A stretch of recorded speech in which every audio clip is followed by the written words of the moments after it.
Okay. I think the sound's working now, so let's see. Can I? Let's start over.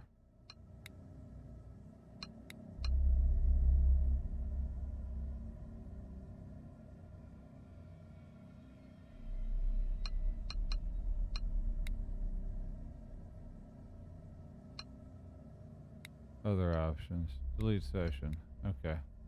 All right, let's start up. Okay, so this is the guy that we gotta talk to. Okay, so here's all the videos again. All right, let's try this again. So I'm supposed to be solving a murder, I guess, or he didn't say it was a murder. He said it was a cold case. So let's click on the first one.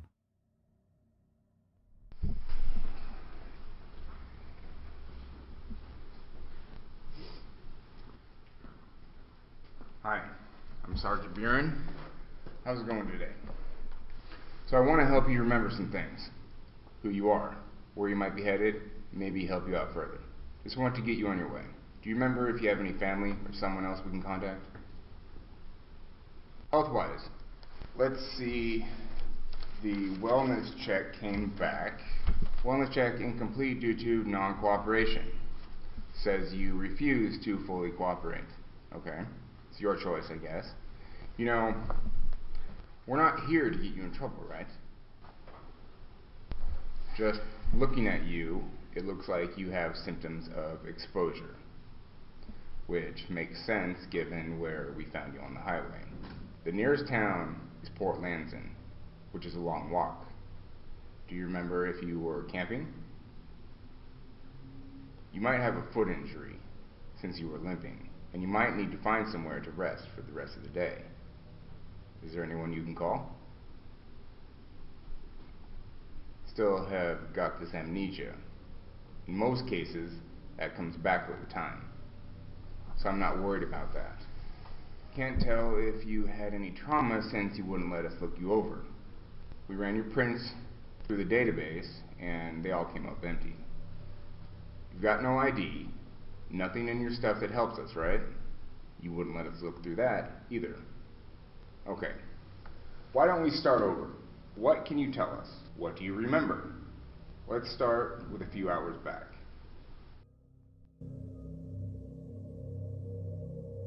So basically, we got no information. All right, well, let's try the excellence. See what we're doing. I told you, I remember walking in the woods for a long time.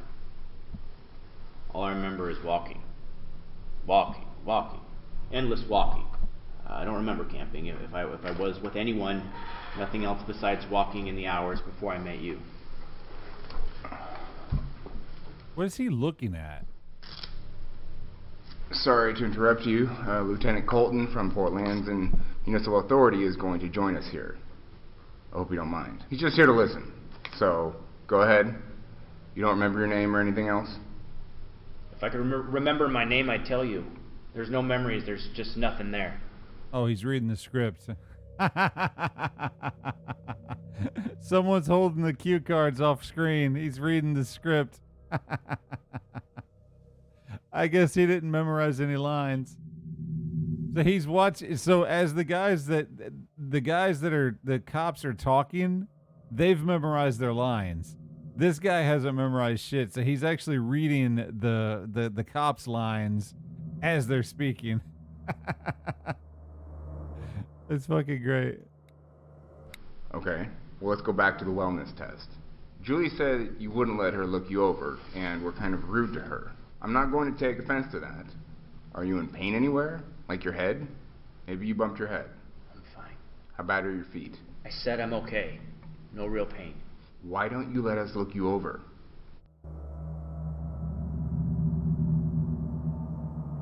Okay. Look, I really just want to go. I need to get back out there on the road. I'm sure things will come back to me. I'm fine. Everything's fine. Yeah, hi. Can we talk for a minute, please?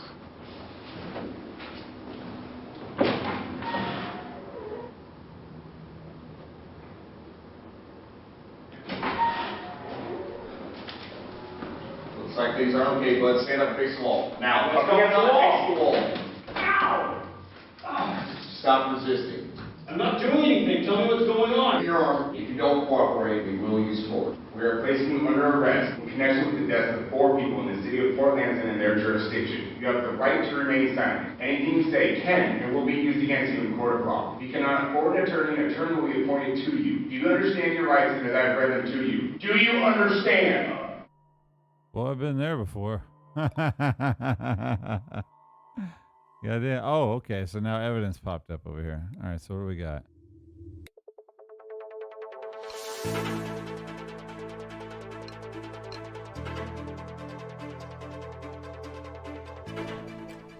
Sorry, Megan. We're going to have to cut away from weather right now.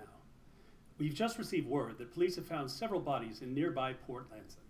Details are scarce, but officers are treating the deaths as suspicious. No details on the victims yet. They were only described as being young.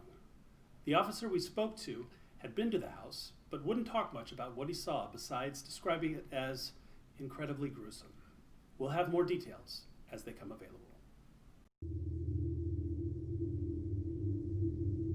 Wow. All right. Messages. All right, so this is from Dingfod. What's his name? The repository you're logged into is the infamous Port Lansing. Okay, I'll be on Messenger. Okay, right, okay. Oh, he added a message down here. Captain O'Shea. So now you've had a chance to see how the investigation starts. Hit the search video button when you're ready and begin looking for more videos and evidence. You can look up anything there. The suspect was arrested in connection with the murders, so you could try to find out more about the arrest or victims. I'll be here, but they're keeping me busy with car burglaries. Don't piss off the chief is all I can say. Haven't seen this one. You think I did something bad? What? Well, we have witnesses that were at the house where murders took place last night. How can that possibly be? Somebody looked just like you, with a house full of dead bodies. You know, we can start throwing charges out whenever. Failure to report a death, criminal trespass, possession, attempted burglary. We can go on and on. We don't want to, but it's really in your best interest to tell us what you know about last night. Were they accidental, maybe? What happened? I plead the fucking fifth. I want an attorney. I want my goddamn phone call.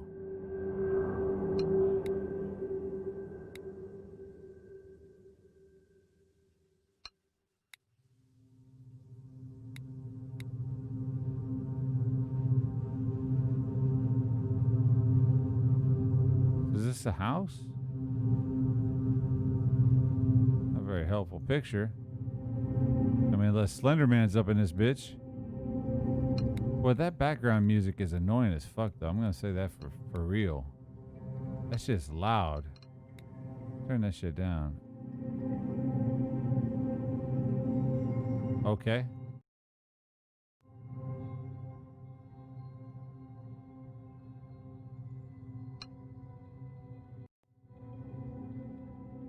Alright, we'll do it like that.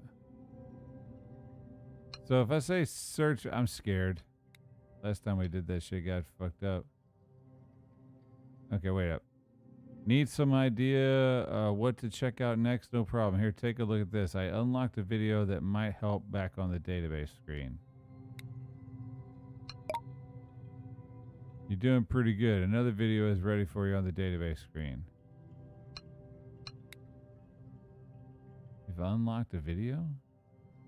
Is this what you're talking about? Look, I'm just doing my own thing out there. I have no enemies. I don't want to kill anyone. What proof is there? You gotta believe me. Why did they think it was me? I wasn't there. Well, so you remember that now. Where were you then? It wasn't me, I swear. We've got confirmation from a witness placing you there. Same goofy beanie hat, same shirt. She identified you almost to a T. Who? Who said that? That's not important. I'm under no requirement to tell you that. What else did they say? Look, we're doing the questioning here. You say you don't remember anything, but then you remember not being there. So what else? What else do you remember? Okay, so you know we've been through your bag since you've been arrested. Tell us about that. Not going to cooperate on it? He's under arrest. You could search his stuff. I don't understand what the problem is. You couldn't search his stuff when he was not under arrest. He's under arrest now. His shit's free game. You can search the fuck out of it. I don't understand what they're doing here. Where did they go to cop school? So if I go search video, let's say arrest.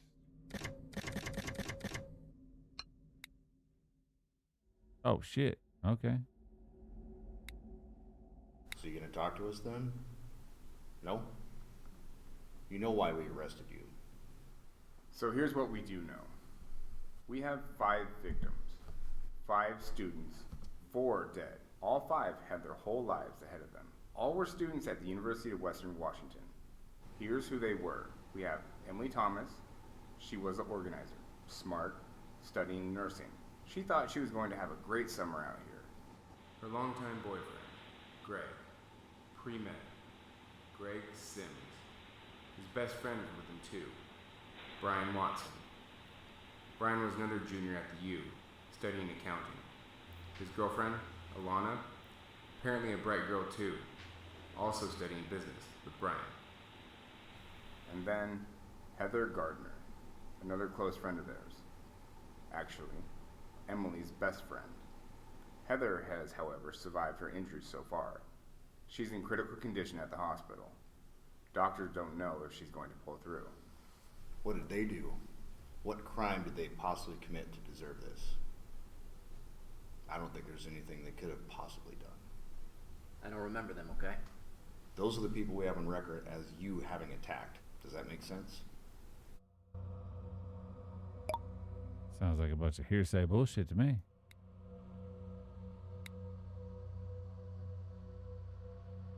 Special report. Victims' identities released. And there's a survivor, huh? Oh, she's hot.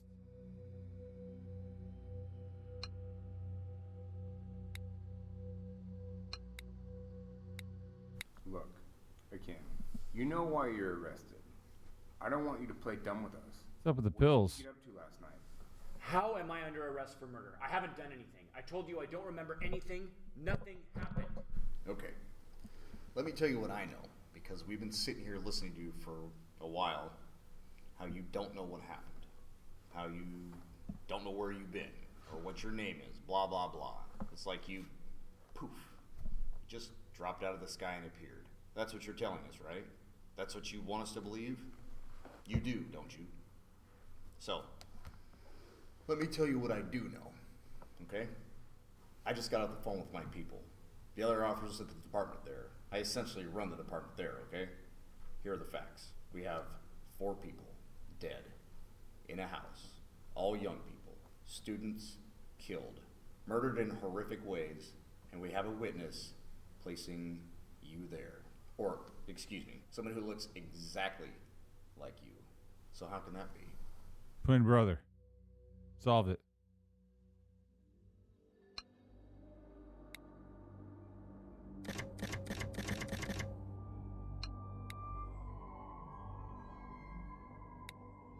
So no 911 call? Nothing like that I can listen to? No, our officers were called here directly by a local witness, and a call like that would be released later, most likely at your trial. I just want to know why they think it was me. Hmm.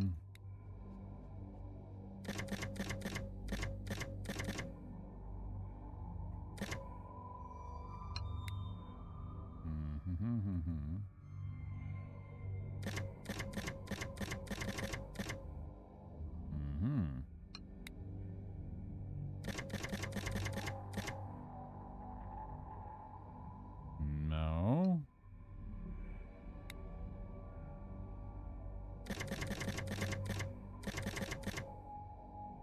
Well, this is gonna be a doozy.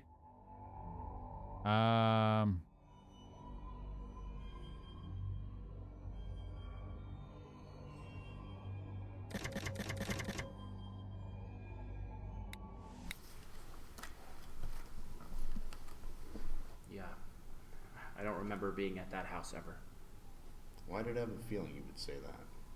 That's Alana Morgan's house, where the killings took place. Seems like a nice house.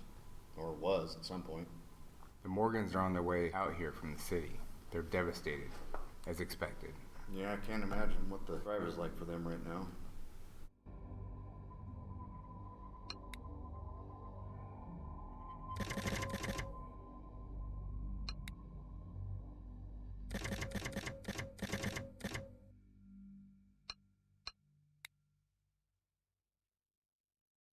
Let me see. Um, evidence. Watson.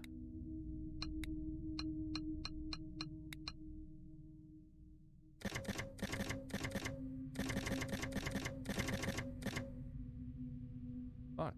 Really? Brian Watson? Do I have to put in the whole thing? Let's see.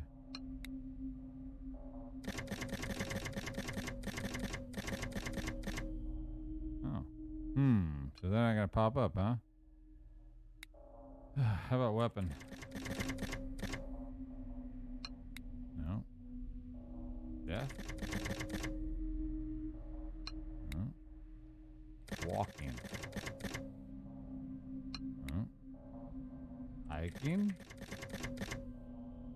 No. Road? Woods?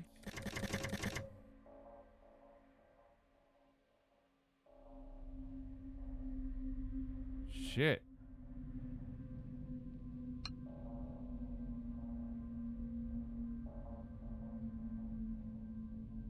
Victims?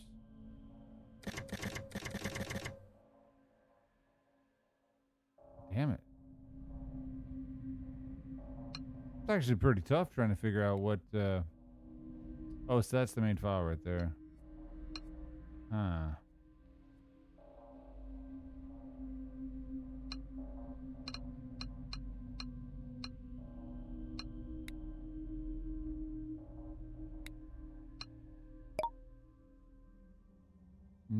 I wonder if this is a cheat. I hope that's not, but let's take a look.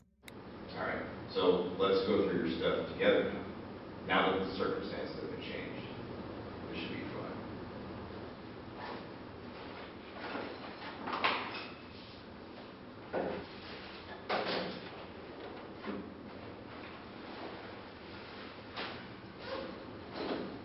We've got a receipt here from Denny's for a pawn shop ticket from Seattle last month. No name on there. Remember being in Seattle? No? Okay. Looks like you pawned a tablet. Is it yours? Do a lot of computing on the go. Greyhound or bus seat from Ellensburg to Seattle for about a year ago. No name on that one either.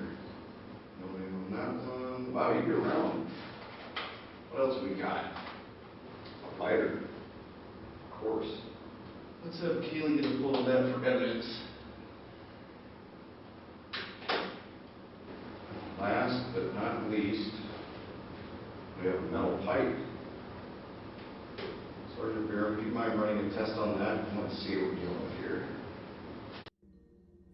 Pipe, lighter, picture. Okay, evidence. Well, there's the lighter.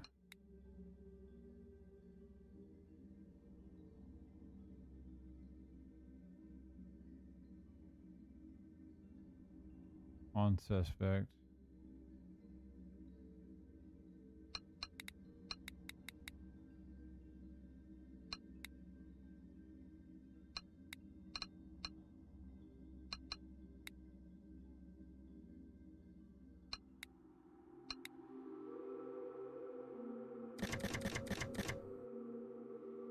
Pipe. Next up in your crap. What else we got? Nice one. Oh yeah. How could I overlook this? Now, that's a large knife. What are you doing with this? Never seen that. It's not mine. Right. I want you to submit this and run a test on it too. Send it to forensics and see what they say. This doesn't look good. Drugs, knives.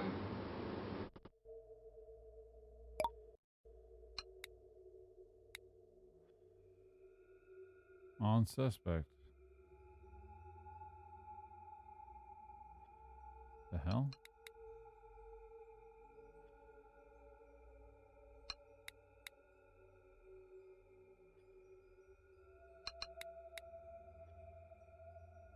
What does it say? Oleander?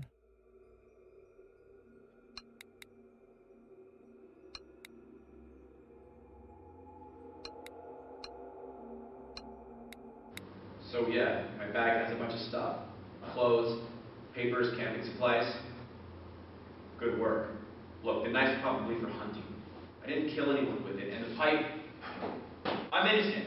Not sure how that got there. It's probably not mine. Oh, I'm sure it's not yours. Unfortunately, that's not how possession laws work here. Forensics is looking into it. They're not going to find anything on the knife. You know that. There was no murder. No murderers. I'll probably take my stuff and get out of here in like an hour. Oh, excuse me. I'll take my hobo junk, as you say, and leave.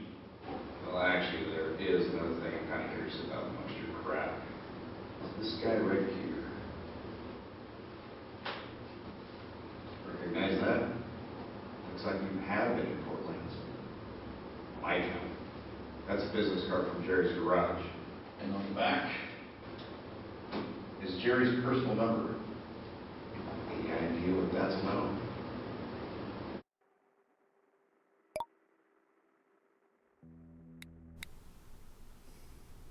Look, yeah, okay. I've been known to dabble. I somehow remember that. I do remember that. Couldn't tell you where, or when, or with whom, nothing like that. Must mean I dabble a little bit too much. We all have our vice. I don't ask you about yours. I don't feel like I'm on anything, okay? Maybe a little cloudy, but mostly clear-headed. Well, we got some news in that department. Toxicology came back in the pipe, tested positive for everything under the sun. The report looks like a friggin' rainbow. It's not that serious, is it? Isn't it legal now? What, you mean like hard drugs? No, still not legal. It's one explanation for the amnesia you're experiencing. We could throw those charges on there too. We're here to talk about murder though. What caused their deaths? How about you tell us that?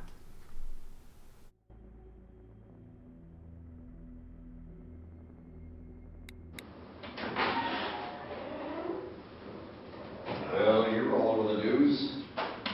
They made a special edition just for you. Herald's calling it the worst crime in the town's history. You have a little legacy for you and your family. So proud. I have no family. Plus, I didn't do that. You know what? Maybe you were all messed up on drugs. That at the time you didn't know what you were doing.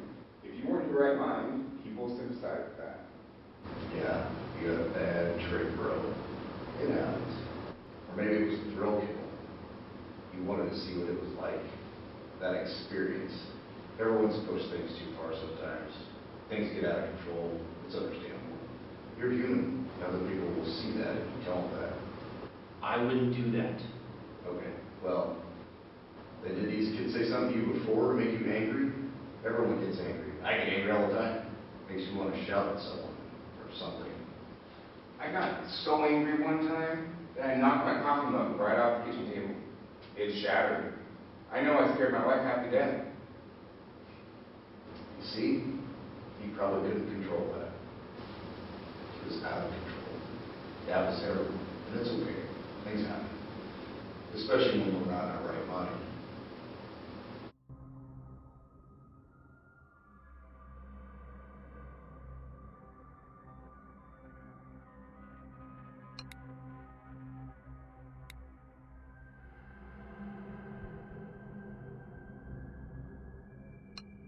Jerry, huh?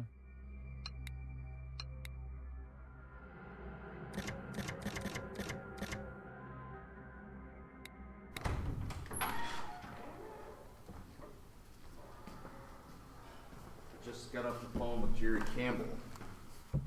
Jerry and I go way back. He sometimes gives guys like you a shot working in his garage. I don't know why. Too much Seattle in him, I guess. Says a drifter named Caleb started working for him about a week ago. Funny thing is, the guy would always wear a hat. So I asked him. The hat wouldn't happen to be a purple beanie, would it? Guess what he said? What, you called him and he said that I work there? Again, I don't recall doing that. I don't feel like I've been working there. Look at my hands, they're clean. I'm no mechanic. Are you sure you got the right person? Wouldn't I have some pay slips from them or something? Your payment arrangements with Jerry aren't important right now. We're here to talk about the murders. The murders and attempted murder of 5 innocent people. And you're dicking me around right now. You gonna confirm your name? You called them. Look, I told you I didn't remember my name. What do you want from me? That's not illegal, is it? Maybe I don't have a name. Maybe I'm a free person.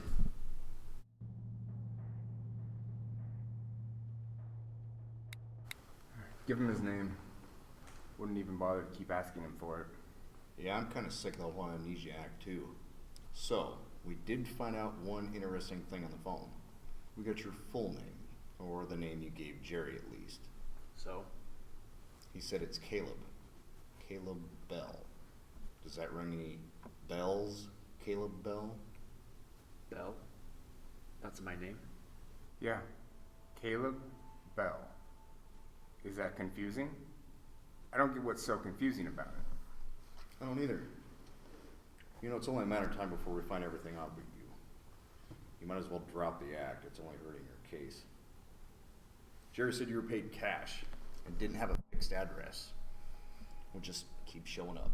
Said you were working there over the last 2 weeks, up until 3 days ago, and that was it. Stopped coming in then.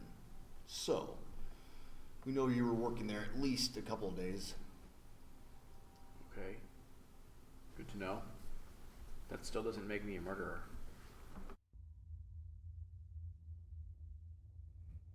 Anonymity lost. Ah, okay.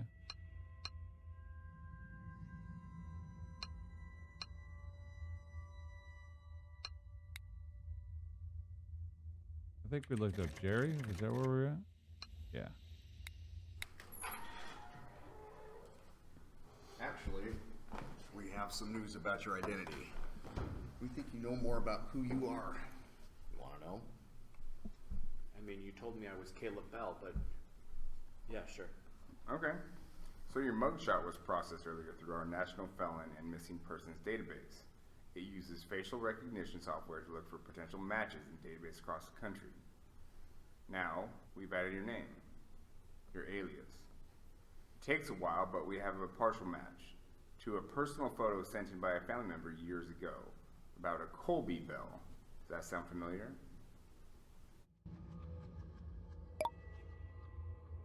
Colby Bell? Okay, full disclosure here. The video footage and files we have are a little more messed up than we'd like in some places. Mixed up, scrambled, rough. Not sure what happened. Sometimes we just got the audio. We know the police station got zapped by lightning at least a few times while the suspects were being questioned, but not only did the recordings get damaged in real time, the electrical storms damaged the local servers after too. You're gonna have to decipher it as best you can.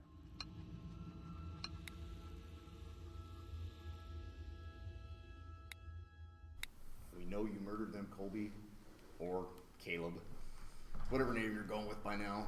You were the only one coming out of that house right after in the morning. That doesn't look good. I've seen the bodies and I will never forget what I saw, what you did to them. It's only a matter of time until we find something else that puts you away for good. Evidence technicians are going through the scene right now. Some piece of forensics will pop up. Something else. Some other mistake. A guy like you makes mistakes. Right now, we just want to know why. Why kill them so brutally? No. You're sick. You murdered them all in cold blood. There were no murders. There were murders, Caleb. While we talk about your sad past, we have to remember there are 5 victims here. What about the futures for the victims' families? Have you thought about that? Look, Caleb, I'm going to be honest with you. I was a first responder to the crime scene today. I requested to be the lead on this case, which has been granted. I think you're sick. You really just need someone to talk to. And we're here. We're going to figure this out. In fact, I'm just about to give my deposition and statement about what I saw. Combined with the preliminary evidence, evasive responses, things aren't looking good. Why do you think it was me? A lot of people look like me. What motive do I have? It could be anyone. That's something we're going to find out. Unlock the second character.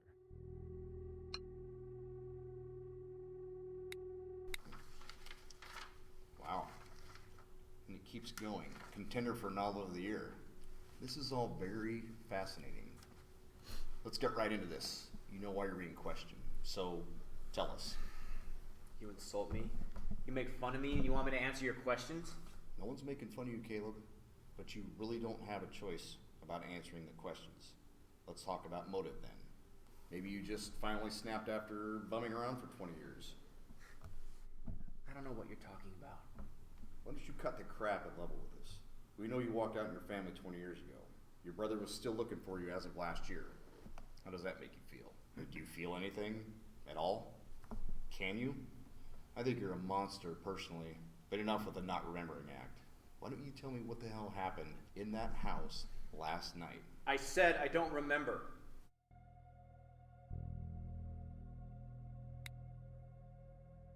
So my name is Caleb, and I worked as a mechanic. And someone claims I was at this house, even though I was a few miles away when you found me hours later today.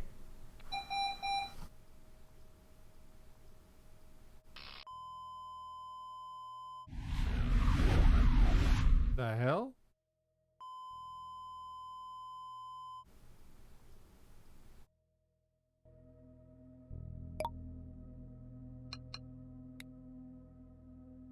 You just unlocked your second suspect, Lieutenant Colton. Press the unlock button, allowing you to search through their video footage. It will also cause their starting videos to be displayed in the video thumbnail area. Go ahead and try it when you're ready. I haven't seen anything in this case, but that shaking, that seizure or whatever it is, definitely weird. This is the first time I'm seeing it.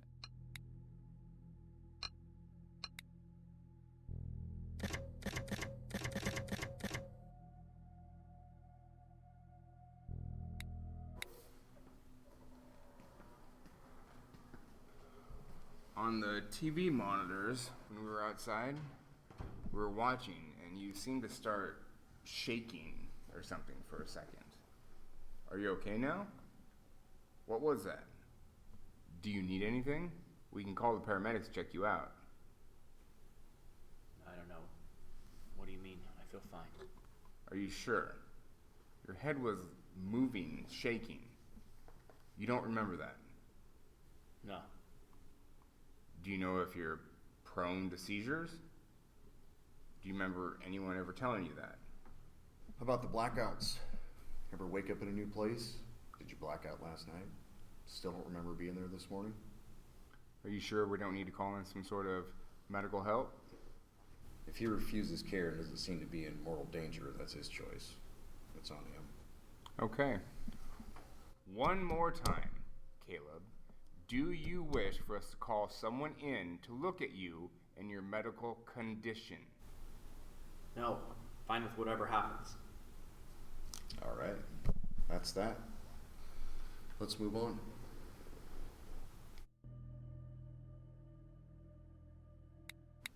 Can you describe what that shaking was at all? It can't be the first time. What does it feel like? When it happens, I feel like I'm dreaming. It's hard to explain. Right now, it's like the memories are there about what I saw. I just can't tap into them. Any idea how long this has been happening?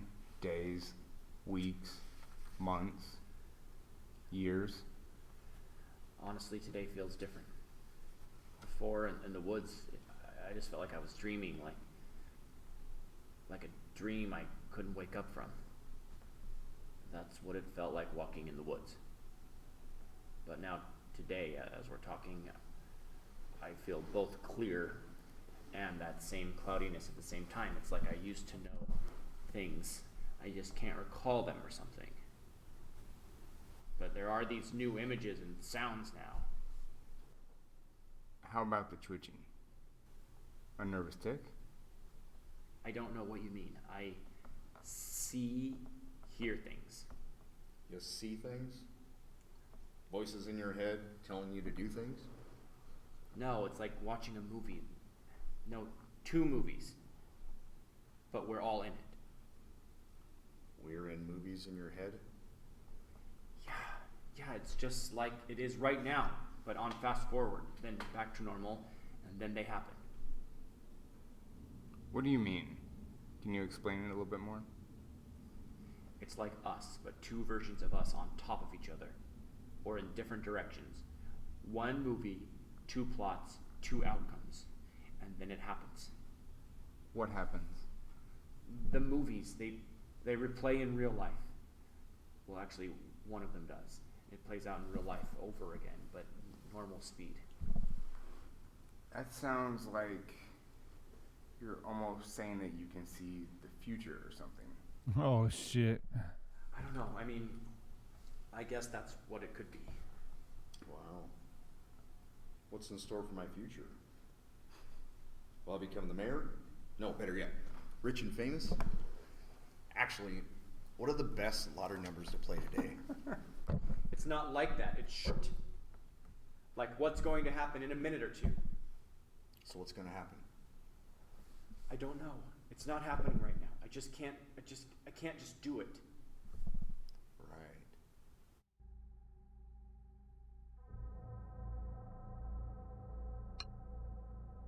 Hmm.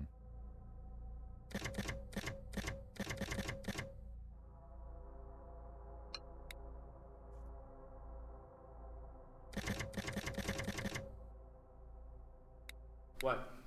It's my lighter. Lighters get passed around all the time. I don't know where I got it. Looks pretty fancy for you. Guess I'm fancier than you. Guys, look. We'll figure out if any of the victims of the house are missing a lighter. Mm-hmm.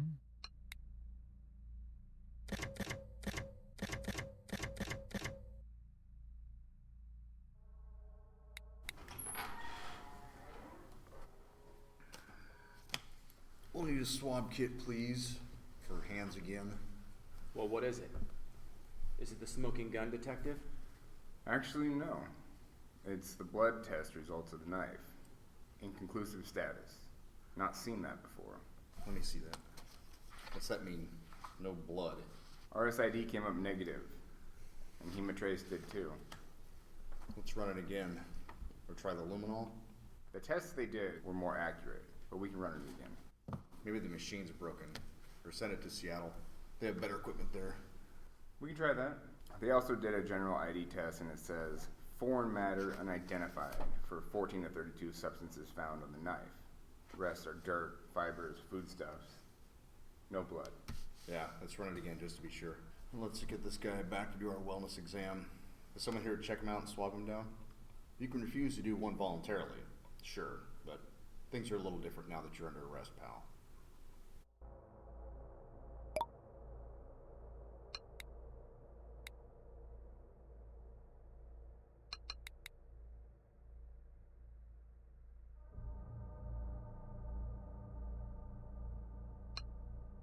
Hmm.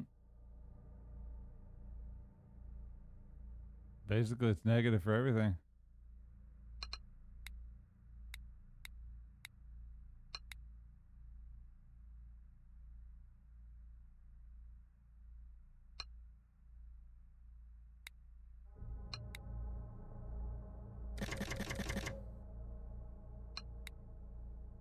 Do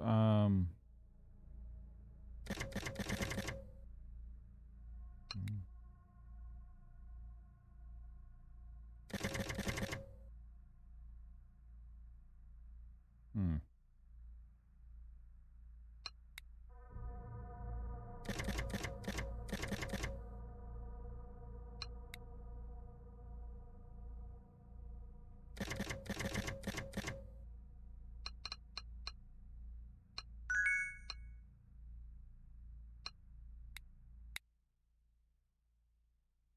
Bank interference. 1 second. Alright, we're ready. We got a full house. Yeah, busy day with all the comings and goings surrounding the news. Appreciate you doing this in here since the main floor is so busy and loud today. Ah, no problem. Although I do feel like a suspect sitting in this room. I told them we needed more than one trick room for times like these, or when the city really goes to hell. Small town, small priority, I guess. Exactly. All right. Go ahead. They should have put the script behind the camera. My name is Lieutenant Jeffrey Colton. I'm a police officer with the Portland Lands and Municipal Authority, badge number 20145. Here to give a statement, deposition as to what I witnessed at 221 First Avenue East, the Morgan House, here in town this morning. Today is October 31st, 2012. I'm entering this statement on my own accord and submit it for official record.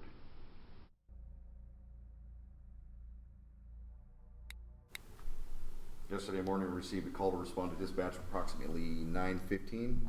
Somebody walked by the house in the morning, described a mid-sized, two-story Victorian house typical of the area. They had noticed a window next to the front door was shattered and the front door was open, so they called us in to assume that it was a break-in. I was in the area, so I pulled up and was the first responder to the scene. The neighbor who called in is an older resident who lives down the street. With the summer rentals here, she thought someone might have broken in looking for something to steal. It happens occasionally here in town.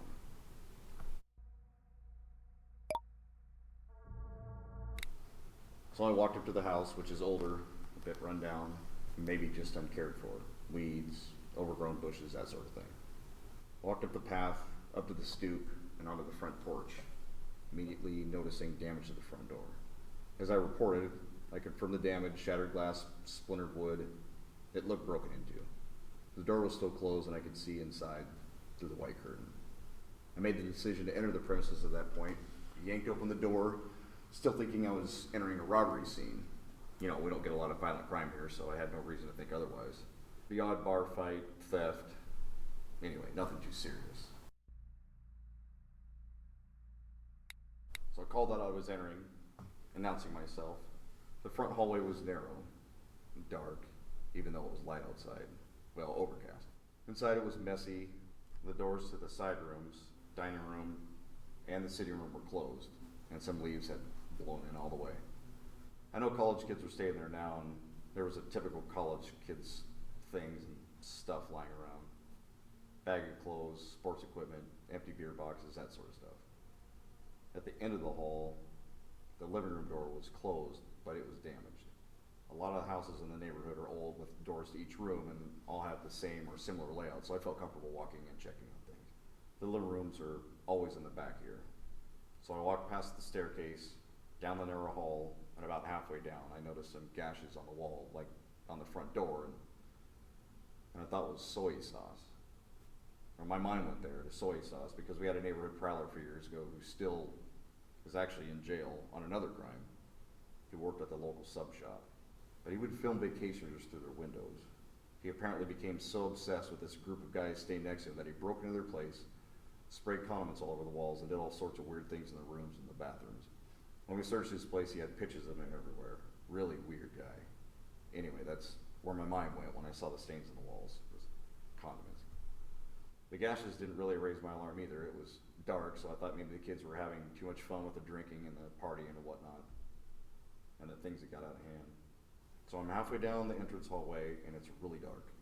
And I get close to the living room, right to the living room door. At my feet was a large, dark, sticky stain coming from the door. But it was so dark I couldn't really see what it was. I pushed the door open, and the smell was very strong. It hit me like a ton of bricks. I don't know if you've ever smelled it. That distinctive smell of the inside of an animal, people in this case. I struggled to open the door because something was in the way, debris. Once I did, inside, immediately in front of me were the victims on the floor and on the furniture and the walls, everywhere.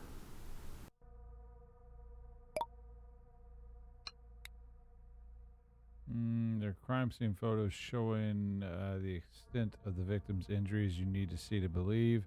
Hope you don't have a weak stomach. I'm talking to the tech guys right now to make sure you're connected to everything. We have this case, not sure why it's not popping up right now. Hopefully it's just a glitch.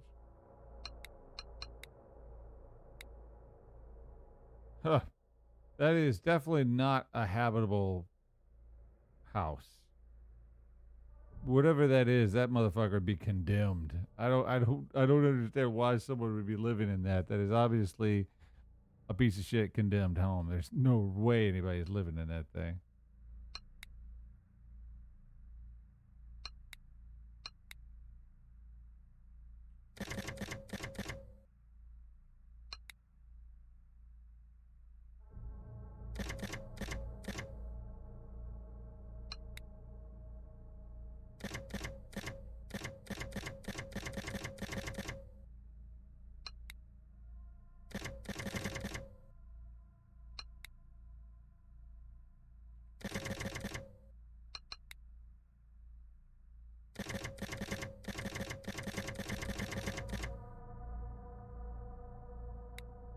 At that point, pulled out my gun, called out once again, identified myself as an officer of the law, and that backup was en route. I called for backup on my radio at that point, but now we know it didn't go through. The house was dead. It was very quiet, almost peaceful. It was pretty eerie. First time I'd ever seen anything like that. I don't know what I expected, but it was odd how quiet it was. I froze. Everything was frozen in time in that room, it seemed. Wasn't expecting the silence. Bizarrely, there were white sheets over everything. The kids must have placed them there. All the furniture, the ground, everything. The students were located in various positions, or parts of them. It was like a bomb went off. Looking at the bodies, I had difficulty even processing what I was looking at. It was a mess. They've now been identified as all 4 of the deceased victims. DOA was reported by paramedics. The names are confirmed as Emily Thomas, Brian Watson, Gregory Sims, and Alana Morgan. All students from the University of Western Washington. When I say I couldn't tell what I was looking at the time, I mean I couldn't tell if it was 2 victims, 1, or what. It was an absolute mess. They'd offer counselors for us due to the severity of the scene and the victim's injuries, and I'm considering it. I could make out huge, wide gashes were present too from what I assume was 1 or multiple cutting instruments. Pieces everywhere.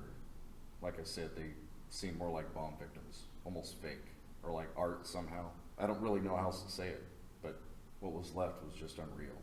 It didn't look real. I've never seen anything like it in all my years on the force. Then in the corner of the room, one of these shapes, bodies, moved just a little. I took 2 steps towards it, them, and then it screamed. She screamed. Put the fear of God in me, that noise, piercing that silence in the room. So I realized we had a survivor and rushed over to the only living victim, Heather Gardner.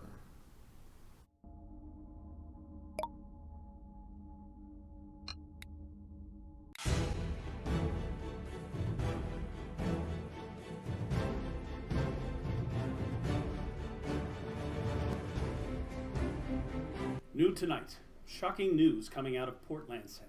The bodies of 4 deceased Western Washington students have been found in a house on the town's east side, with reports of a single survivor being rushed to St. Michael's Hospital this morning.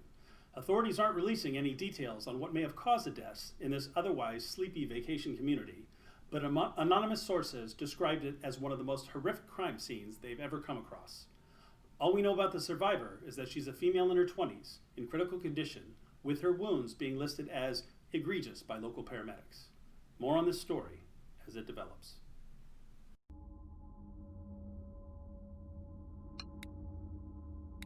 I had no idea if there was still an active threat in the area, so I tried to provide support as best I could, not really knowing where all the injuries had occurred on Heather's body. I was pretty useless just telling her to stay calm while radioing for help. Again on my uniform, but there was interference. I felt like I was being watched somehow too, and given the gravity of the scene, felt like I needed support. So I quickly exited the house, back down the hallway, out the front door, and called for more emergency responders from my patrol car. Once backup arrived, Terry came and we went through the house, cleared it room by room, not finding any other victims. The photos taken at the scene all confirm what I described. We had 4 dead who we couldn't identify until next of kin were contacted.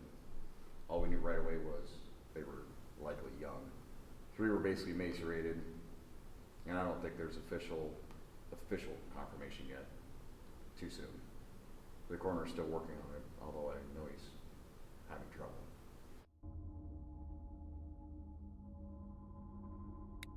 You didn't wait for more backup? More cavalry? Just Terry was enough? At that point, Terry and I decided to check the rest of the house, just in case anyone else was in the house, injured, or even if we could still catch the person, or persons, who did this. We were careful. We went in slowly, cleared each room, guns drawn. The front room was really the place besides the living room that had the signs that a struggle had occurred. There was a broken lamp on the floor, still on, and there was a chair on its side, but that was it. To me, it indicated someone was in the room, got surprised, possibly fought back, and then left quickly. So the ground floor was clear, apart from the living room, obviously. At that point, we proceeded upstairs. Got to the first room to the right of the stairs, a small guest room. The door was slightly open, lights were on, and found nothing. Nothing. It was completely empty. There's a bathroom across from that room, and there was nothing. Nobody in there either, just empty. All the rooms were like that, weirdly empty with the lights on. But I swear a dark cloud was following us in every room in that house. Not a real cloud, but there was eel in there. Here's the layout.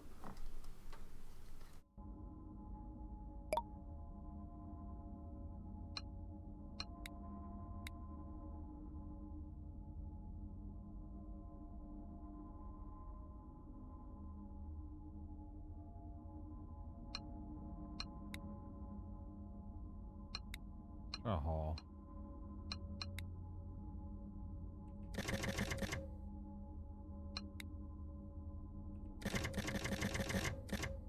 Oops.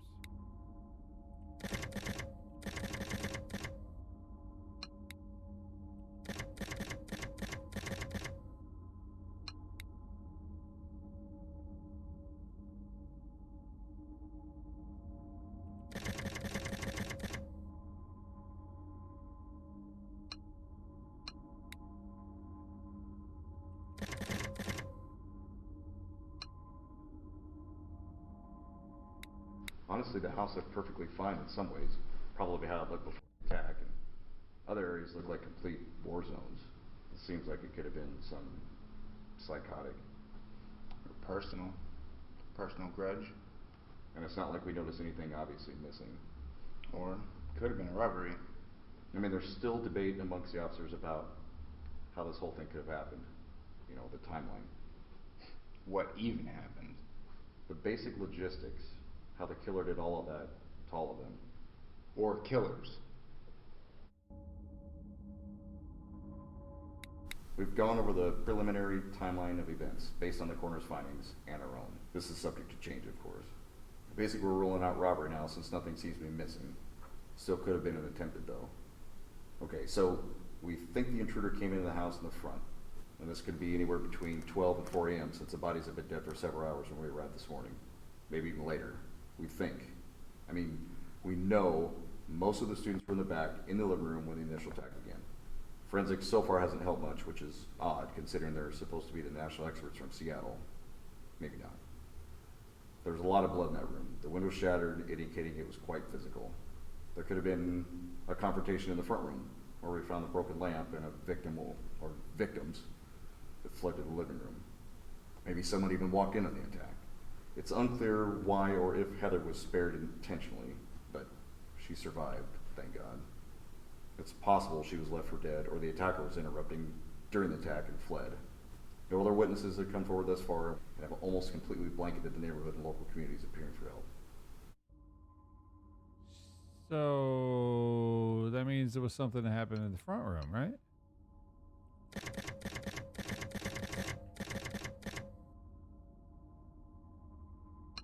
Okay, and then there was a broken window. Fuck. What about Heather?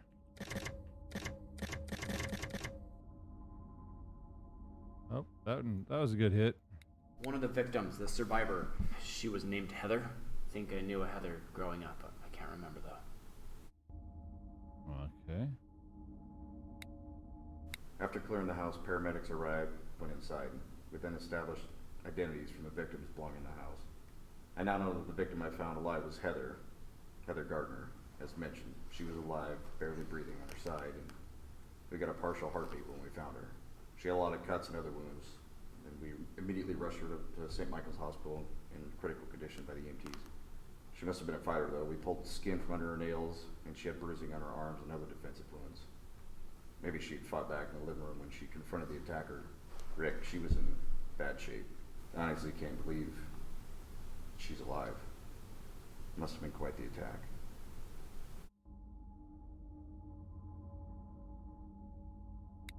Heather was in critical condition when she arrived. I honestly didn't think she was going to survive when I found her. Her hair was singed slightly too. These damn power surges. Ever since lightning storms have been happening all this month. I'll talk to maintenance. The place is falling apart. Time to hit up city council for some cash. Because that will work, right? Hair was singed. The victims in the living room, or at least from what was discernible, possibly indicated someone had mutilated the bodies while they were living, or as corpses. There were remains, blood, everything strewn about the whole room, aside from 2 of them. The photos show exactly what we came across. I just can't imagine why or how they could have ended up that way. Unclear if there was a struggle in the room at this point. It looks like the window glass was shattered or blown out too. A preliminary timeline is being formulated. Wait, do you think someone shattered the windows from the inside, or something blew up inside the room, killing them? Deliberate shattering seems unlikely, but we can't rule anything out. Maybe an explosion went off. Sure. I don't know. Maybe there was a gas leak in the house, but fire damage was minimal, maybe from the candles. There were knife wounds and gashes too, so someone must have done that to them up close and personal. Yeah, I guess we just don't know yet. Hmm.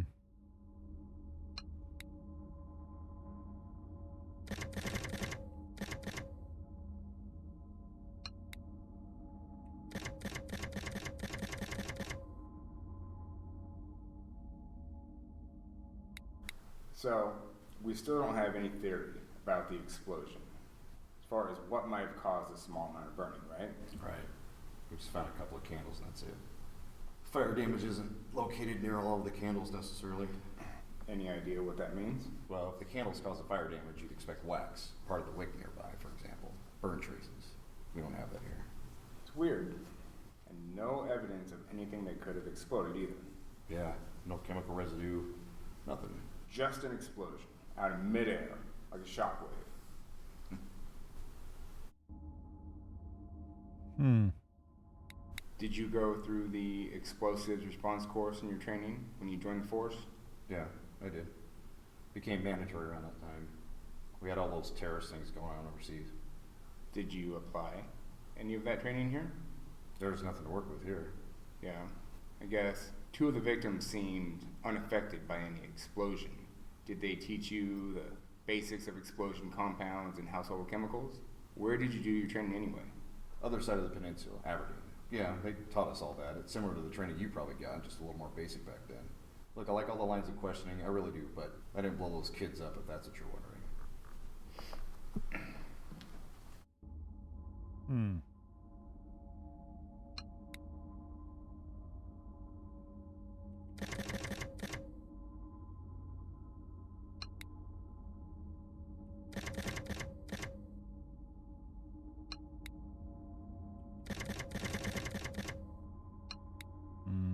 Mm-hmm.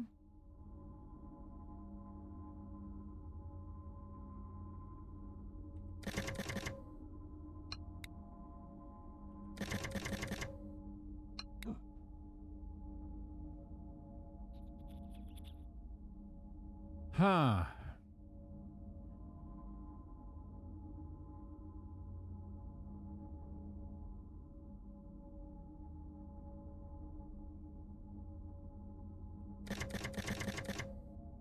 There we go.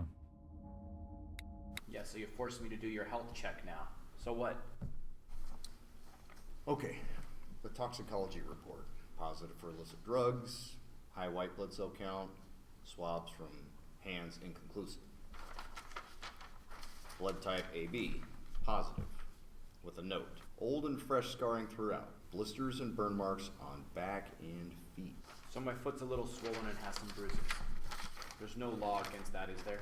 I've been walking for a while, and I think you got the diagnosis wrong. Those blisters, the burn marks, scars, whatever, they're probably just sores from being outside in the world, sleeping rough every night. I told you I remember walking, hiking for a while.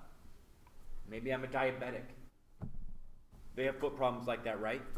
Maybe you're a crackhead. Seems like the old crack walk to me. Rick, what do you think? I'm sure that would have come up in the blood you drew from me. I still want to know if that's legal, by the way. You want to see? All right, fine.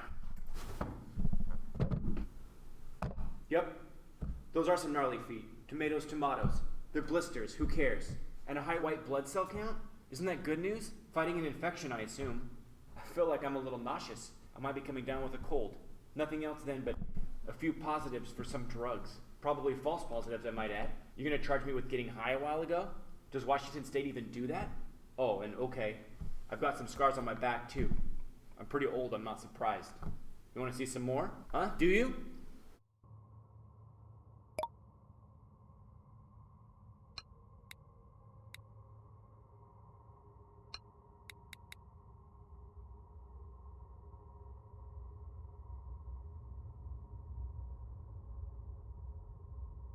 Got anemia.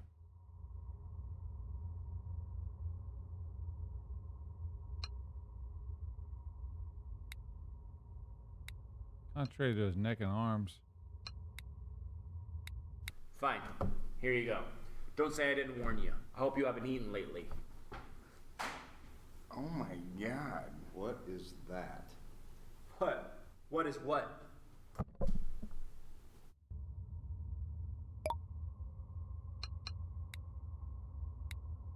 Oh shit. Well.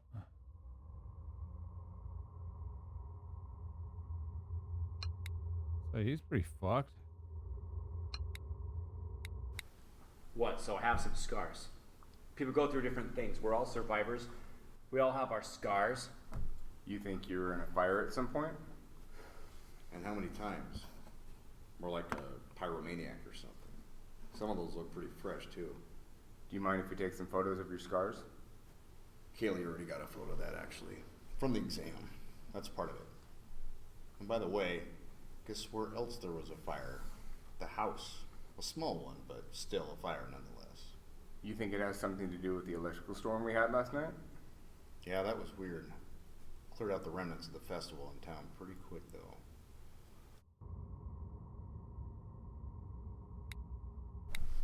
Tell us some more. Those scars look intense. Remember ever being whipped before?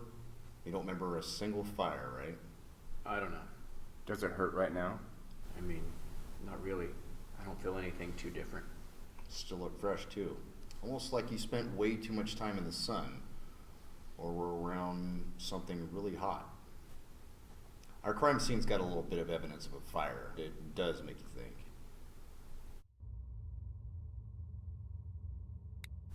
Festival. So, you know, we did find some burnt material at the scenes that we're looking into right now. Couldn't tell what it was at first.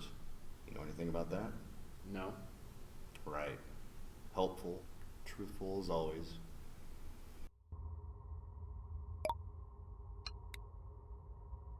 One thing you have to remember with this case, and something I really don't like about this suspect, is how evasive he is the whole time. Unfortunately, it's a recurring theme in this case, complicating things. He did a short bid for perjury immediately after this, however, at the request of the PLD. I can see why.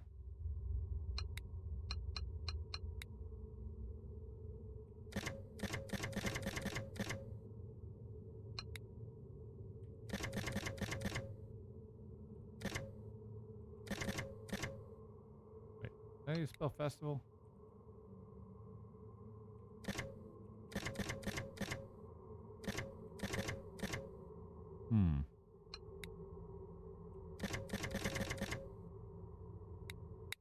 Strange day. Strange couple of days. Yeah. Can't say I've worked many cases like this one. Yeah. It's not making it any easier with the technical problems we're having. The equipment being on the fritz? Yeah. It's like, I just wish one thing would go at least right on this case. Things are going alright. Yeah, I guess. You think these electrical problems are normal? What do you mean? I mean, it's just kind of odd that they didn't happen before. Yeah, I think it's more of a case of the weather we've been having this week, but I agree. All this stuff's been happening since we picked up that Caleb guy. We know what he gets up to. Yeah, but he seems in a daze too. Definitely what he's saying isn't too reliable. But I hope that everything we recorded is okay. We can go over the footage. Sure. Let's make a point to do that. See? There it goes again. Who knows what the spotty powers cause our electrical systems to do. Could have the occasional tech issue. Like a glitch? If the recording's too messed up, we can still talk to them while they're here. Or we can bring them in again. Yeah, I guess, yeah. Let's work with what we have now, though. We can look at the tape later. I'm sure it's fine. Glitches can be pretty weird, too. Yeah. You ever slow a glitch down in a video? Most of the time it's nothing. But every once in a while, Every once in a while? Messes with your head. Can't say I've had that experience. Hmm.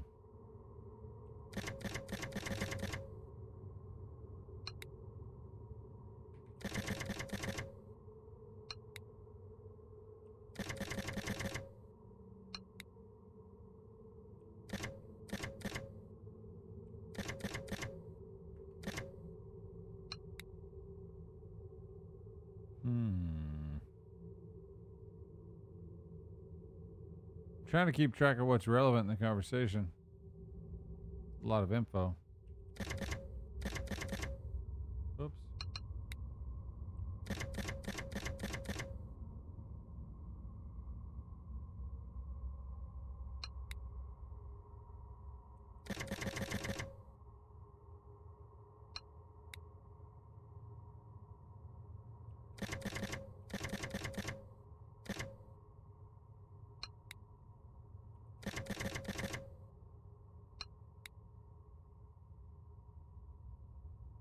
Damn.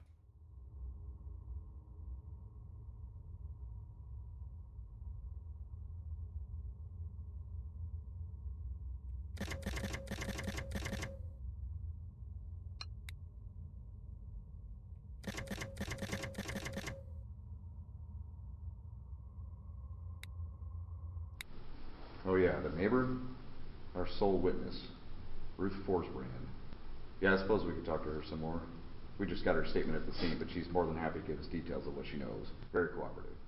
A little odd, but mostly harmless, I think. She's lived here forever. In fact, she even knew my parents. Said she saw our man Caleb walk out of the house at the crime scene. Let's get some more details from her.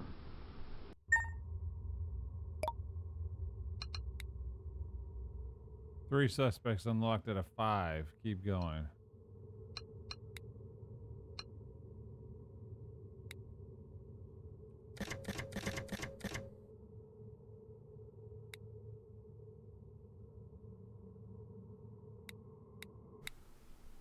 Colby Bell?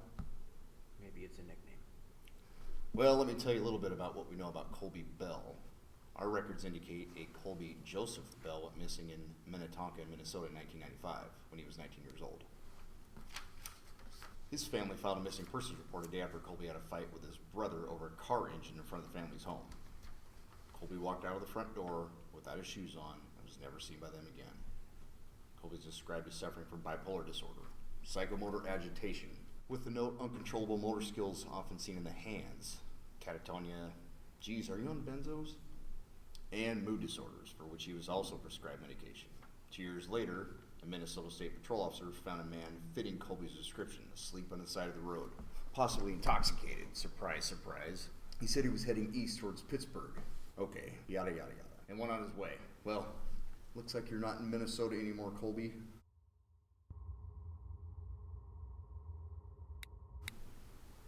I prefer Caleb. Okay, whatever, Caleb. Take your medication lately, Caleb? The on-call doctor gave us these to give to you. Go ahead, take them. Maybe it will help with your selective memory. Go on.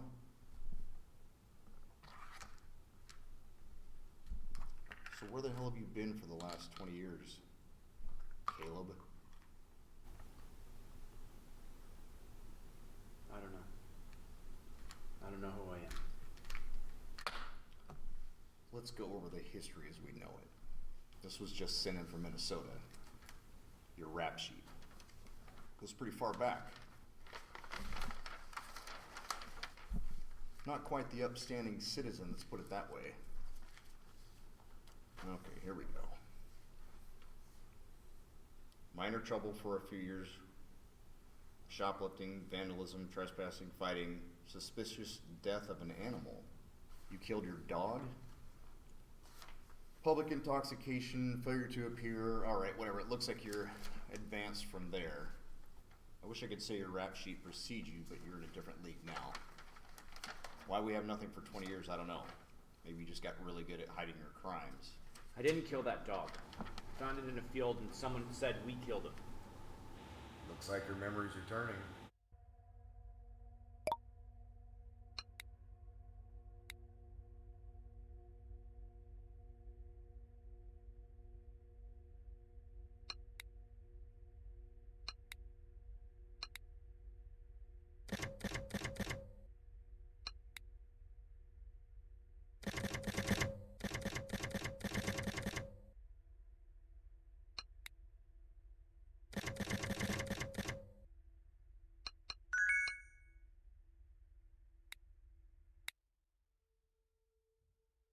See what the neighbor has to say.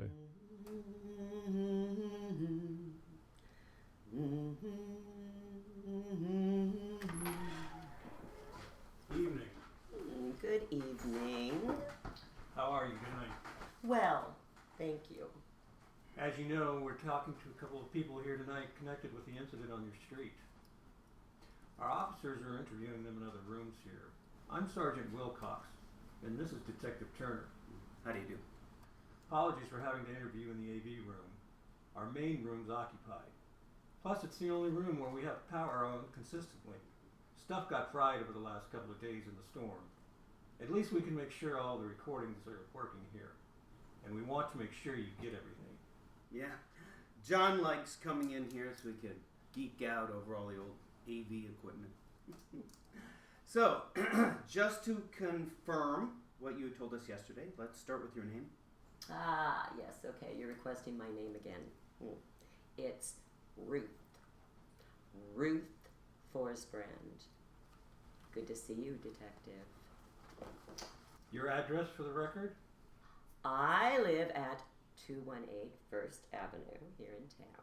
I've been here most of my life, interestingly. My grandfather actually came over on the ships from Norway. And like many settlers, he was a deckhand on a trawler. Passed through Anchorage, Seattle, and most of the western coast before homesteading here. You see, the government was still giving away parcels of land in those days. Very kind of them. It was really a different time. Similar, but different. The fuck? Could you just give us a quick rundown of what happened yesterday? Now, you asked me what happened yesterday morning already. You see, I've done this a few times. I called and spoke with Kaylee at your offices here, like they told me to. No, I gave her all of the details. Not to mention your colleague at my house before that, whose name escapes me. He tread on my daffodils. I think you need to get your ducks in order down here. What sort of an office are you running here? This is a police station, ma'am. Now, would you mind just explaining it all to us one more time, for the record? Oh, all right. Okay, now, it must have been about 8 a.m. No, 9 a.m. Thereabouts. When Ken and I went out for our usual walk. Oh, you don't know Ken. Ken's my dog. A basset hound. We like to go on the same route around the neighborhood every day. Sometimes he likes to go too much, and I have to tell him, no, Ken, it's not time to go yet, not yet. No, we just went. I've had many dogs, but he is so pushy. He doesn't understand that I don't like to walk so much. Why don't we just focus on yesterday morning to start when you left your house, walked down the street? I was just getting to that, Detective. It's not polite to interrupt people. Michael.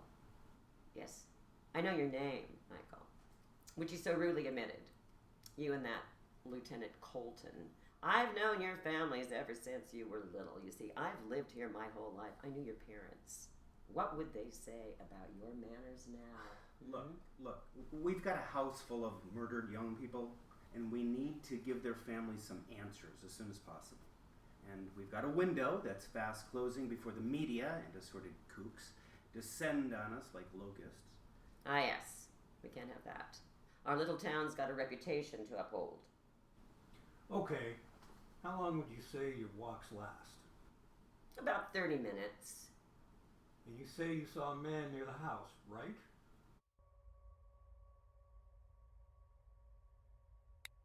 You want to know what I saw yesterday? Okay. It was 9 a.m. or thereabouts, maybe a little before. Ken and I left the house. We went up to Seaview, over to 2nd Avenue, and down Still Point, and then back to First, like we do every day. Oh, Ken does keep me young. Always surprised by his energy. So, we came down First. It's only really a block or two back to ours. And we saw the house, 221, where the incident occurred. We saw the damage and the young man. And that was largely the extent of it. Now, what else can I help you with?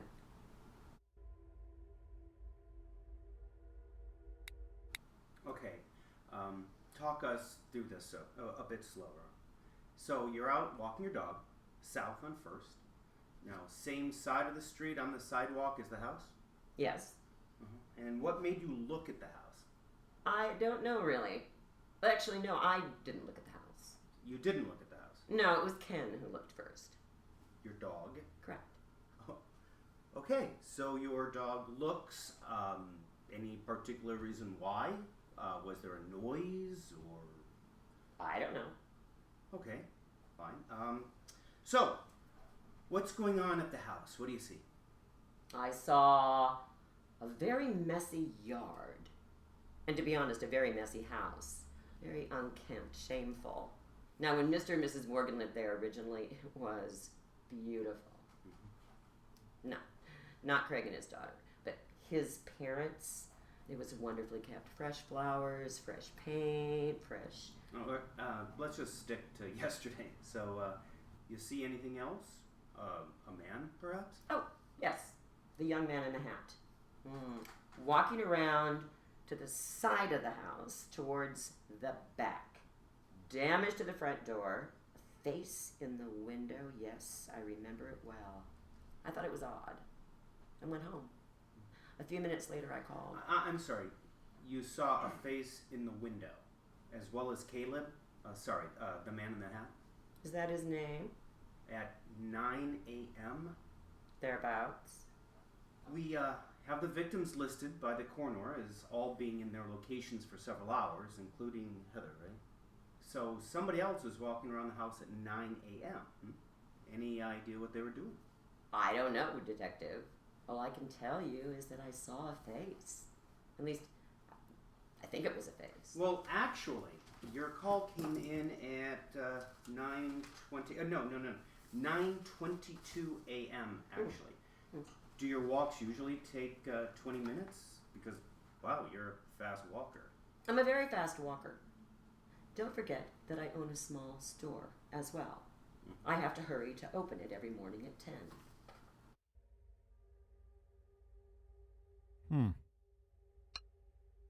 1 second, guys.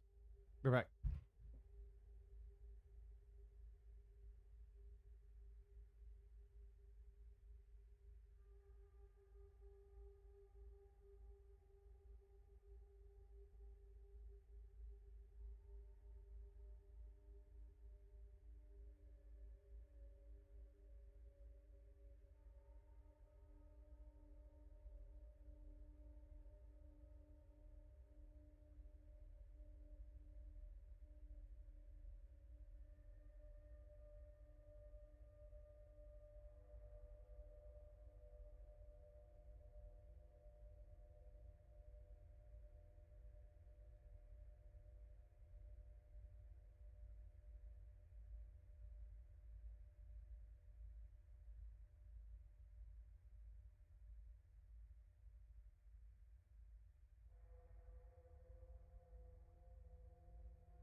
Okay, I'm back.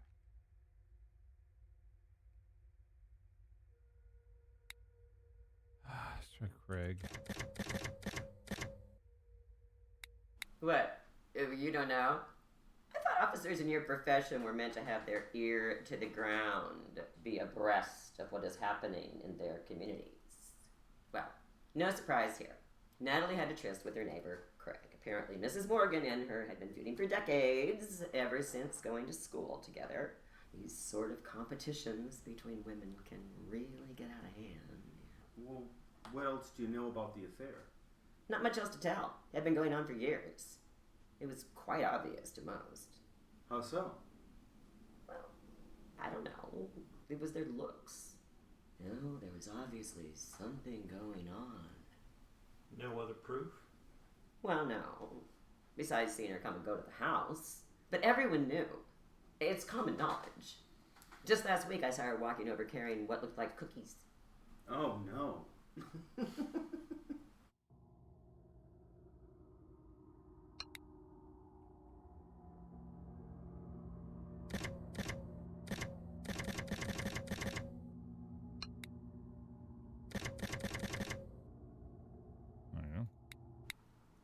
face looked rather pale. Sad looking, perhaps. Pretty. Possibly young. It was only for a second. I was far away, though, and didn't get a good look. Didn't want to stare and be rude. Did they see you? I think so. Actually, no, I'm not sure. They didn't move much. And which window was this? It was upstairs. The front bedroom, I think. Oh, it was female then? Or a male? Oh, well, you can never tell for sure these days. Female, I think. Fair in their complexion. Wait. No. Perhaps a male. All right, so anything else about them that we should know? How about their hair color? Their hair length? Were they wearing anything that you remember? I didn't see. Don't think they were wearing anything in particular out of the ordinary. Long hair, yes. Not sure what color. What was odd was that they weren't moving, rather stagnant. A long gaze. Then that boy in the purple wool hat and the black shirt, he walked around to the side. Now, he looked homeless, confused. When I looked back up to the window, that face was gone. I think we'll have to ask you to work with our team and try to come up with a sketch of the face you saw in the window, if you don't mind. Do you think you can do that? Yes, of course. I don't mind. I'm happy to assist. I'm not sure I'll be able to remember all of the details, but I'll do my best. They seemed familiar. Great. Thanks. We'll do that after our session here. Now, we have a couple of photos that we want to show you. They're of different men from the area. And would you be able to circle the photo of the man that you think you saw near the house?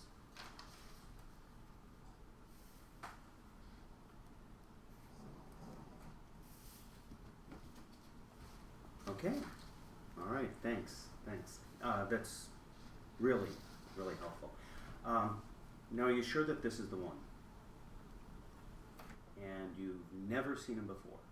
No, never. Anything else that you can tell us? Have you noticed anything odd at the house before this? No. The stand's empty most of the time when Craig and his family aren't in town. They live in the city. The neighborhood's changed a lot over the years. People come and go, the renters, the vacationers, but the houses stay the same. The houses have an interesting history. The whole town and area does. It's a shame when out-of-towners don't respect our values.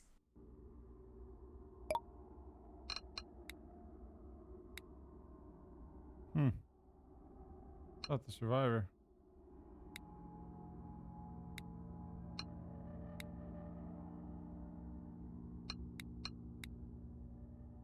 A heads up, Ruth positively identifies Caleb on the suspect sheet at this point in her interview. Still talking to the IT nerds to sort out the bugs of the database. Send you an update when we can.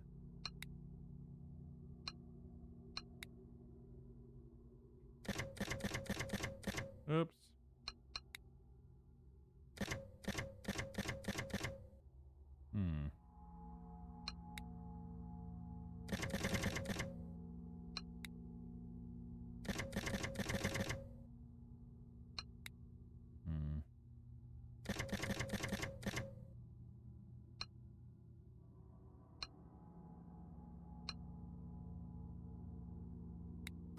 The guy seems a little wacko.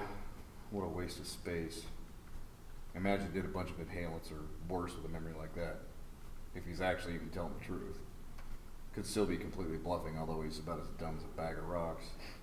Well, his memory seems to be coming back to him. Slowly. Something's coming back alright. And that thing on his back, all over. The burns? Burns. Or a disease. I've seen you out there, working with other homeless. You never saw him before today either. Look, I know a few of them. Helps me keep an eye on what's going on in town. Don't think I've seen this guy, though, before. The witness remembers him pretty well. Yeah, she identified him. It's a big help.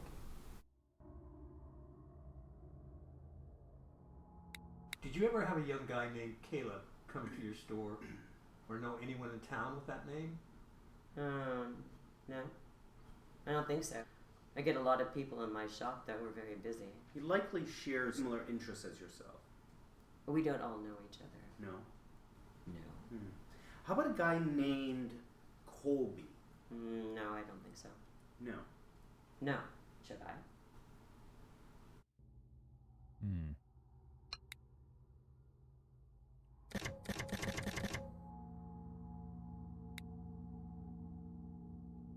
Let me get my tea.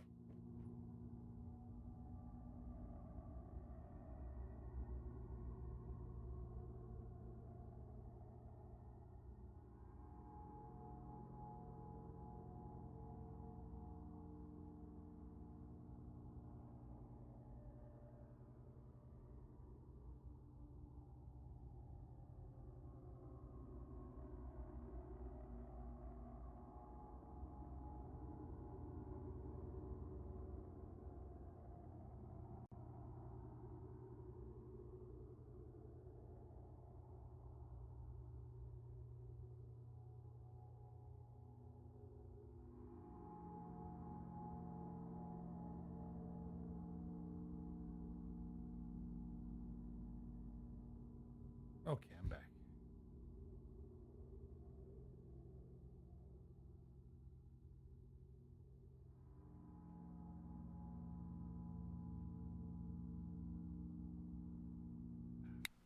My house is just down the road and up the way from Main Street and my shop.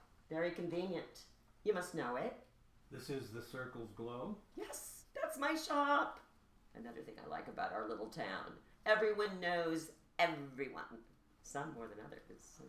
I saw the kids playing a game in the yard a few days ago when I was coming home. Drinking what looked like inebriates. They were in red cups, so I couldn't tell exactly. Friendly. I said good day to them as I walked by. I wish they had used that energy to do some yard work or clean up the yard. Disgraceful state, that house. Sorry, were these the victims you saw a few days ago? Yes. Alana was with them. About how many days would you say that was? About a week ago. Last weekend. Okay, you said kids. Just making sure we're on the same page here and establishing a timeline. When you said that some people know other people in the neighborhood more than others, what do you mean by that? I see a lot of people come and go, going about their busy lives, commingling. We're not that old-fashioned out here. Well, anything we should know about? Anything that would worry us? No, nothing to concern yourselves about.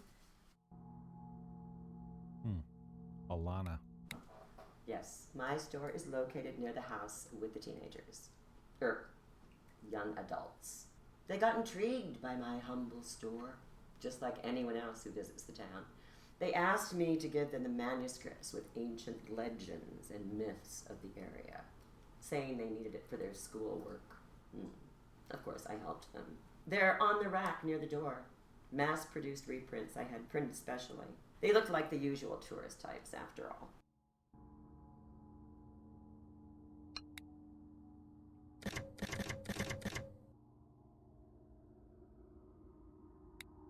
Manuscripts. What's your relationship like with the Morgans? I was close to the parents. Craig's parents. Alana's grandparents. Before they passed on. I get along great with Craig and Alana and his current wife. Current wife? Claire? Oh, thanks. Yeah, they're fine. They come Claire. and stay for a weekend or week here and there, and that's about it. It's their vacation home now. Their main residence is back in the city. But I'm not sure how often they'll come here in the future. I couldn't imagine living in a place where something like that happened to my family. Yes, that. And they had been fighting recently also. Things weren't going well with them. No, sadly not. Anything you can help us with? Well, I'm not one to gossip, but that hussy down the block seemed to spend an awful amount of time there when Mrs. Morgan was away. So you think they were commingling? Hussy, Claire, manuscripts. Who? Natalie Bergstrom, your neighbor. Yes, we go way back. So, you do know. Well, we hear things time to time. You know, our families were good friends in the past. First one's on the land, but only she survived, and everyone in the neighborhood knows what she gets up to. Her husband died and left her considerably more well off, so she thinks she can do as she pleases. I tried to stay away from all the details, but I know how people like to gossip. Well, let's see if we can get someone to find Natalie Bergstrom. Might have some additional info. Try hussy.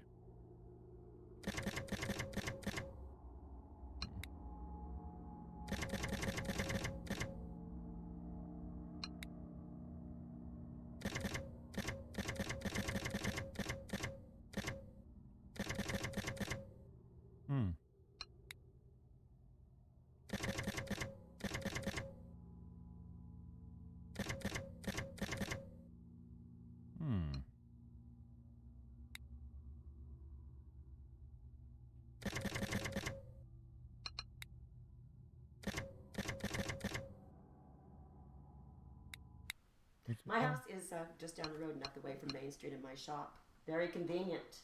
You must know it. This is the Circle's Glow? Yes, that's my shop. The circles glow.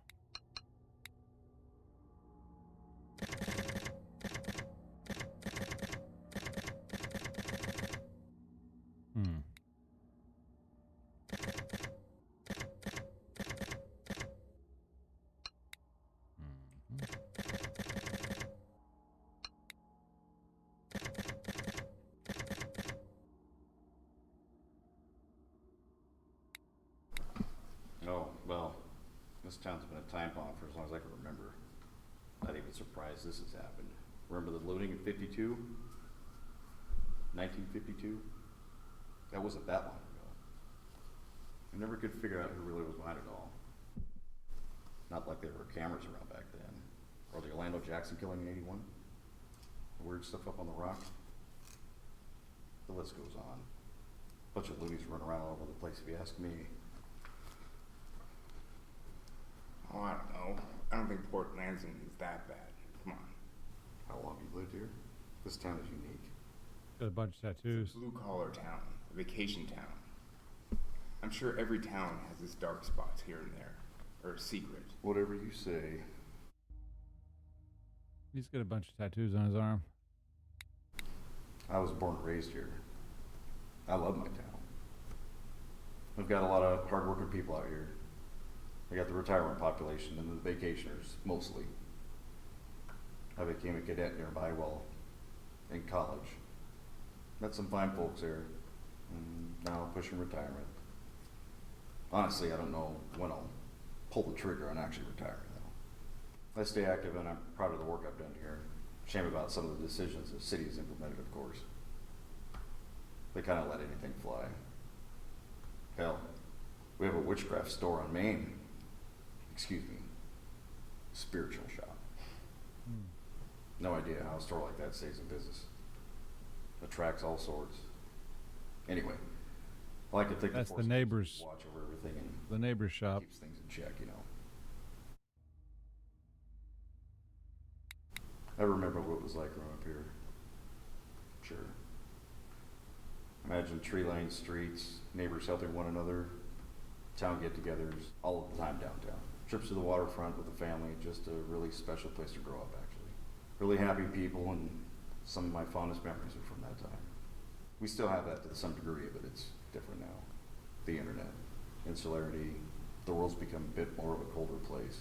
You can find the warmer pockets, though. We have to stay vigilant. Watch out for unwanted elements. Keep things nice. There's evil here. It's just hidden. But it's obviously here. Look at this last night.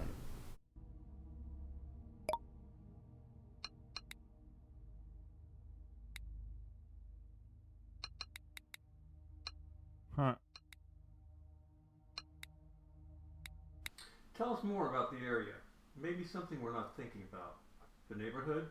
The house? Do you happen to see anyone else out on your walk? No. The street is more or less empty of people now. Everyone's away. All but maybe 3 of the houses are empty. But yes, the houses have an interesting history. Well, it's not the house's histories, per se. The houses in the area are quite average by today's standards and typical of other neighborhoods here. They're small houses, quaint, but do us just fine. The land is important, as you know. Why I talk of values. The neighborhood was built at the turn of the century. Oh, the last century.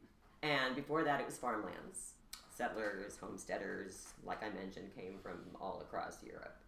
My grandmother and my father owned that tract of land from the top of the hill, where the neighborhood is now, all around Dangling Rock and right down to the bay past Ascension Point. About 150 years ago, he began selling off parcels there to farmers and others, and eventually then to develop neighborhoods.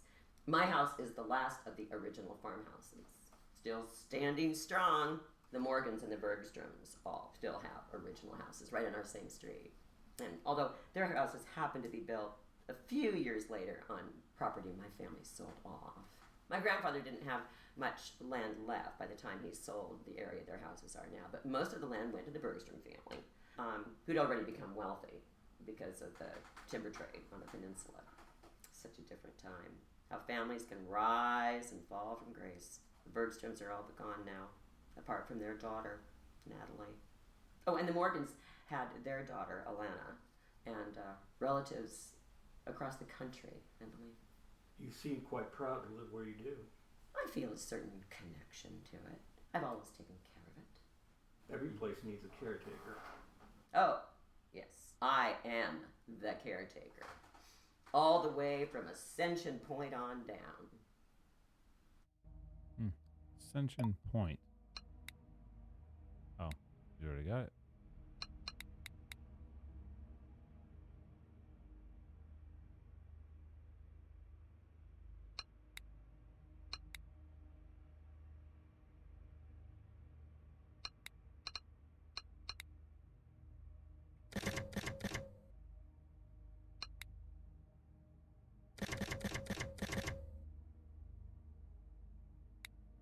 We've got such silly names for places out here, don't we?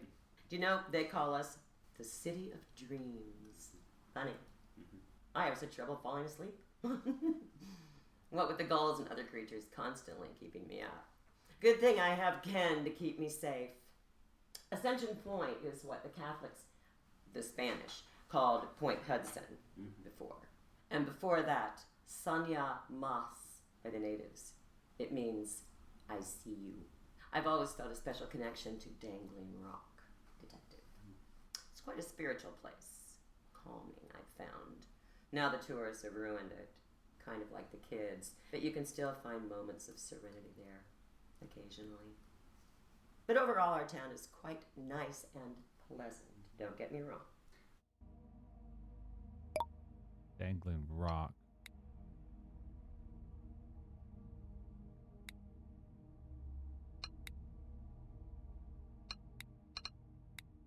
I've actually heard of it. Place in town people go to party, right? It's a state park on the site of a historic former naval base and features one of our state's most dazzling natural landmarks on the whole Pacific coast.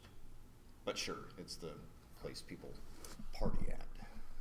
I went there once, a long time ago. It was from before. Before? Yeah, I think I remember something else. This isn't my first time in town. I was here about 15 years ago, after I left home.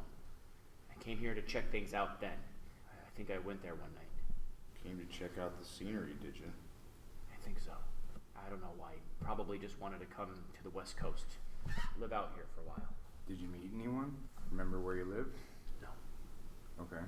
Talk us through the memory then. How do you know it was 15 years ago? Actually, I just remembered it was 1997. Bill Clinton just became president again. When I started heading west, hitchhiked and stopped in a couple of spots, moved around for a bunch of months.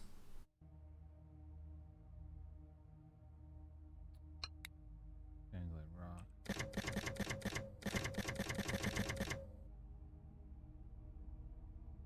Good one.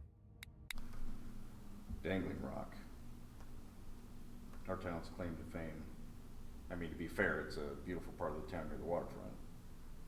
I think, personally, one of the most beautiful natural landmarks on the West Coast, to be honest.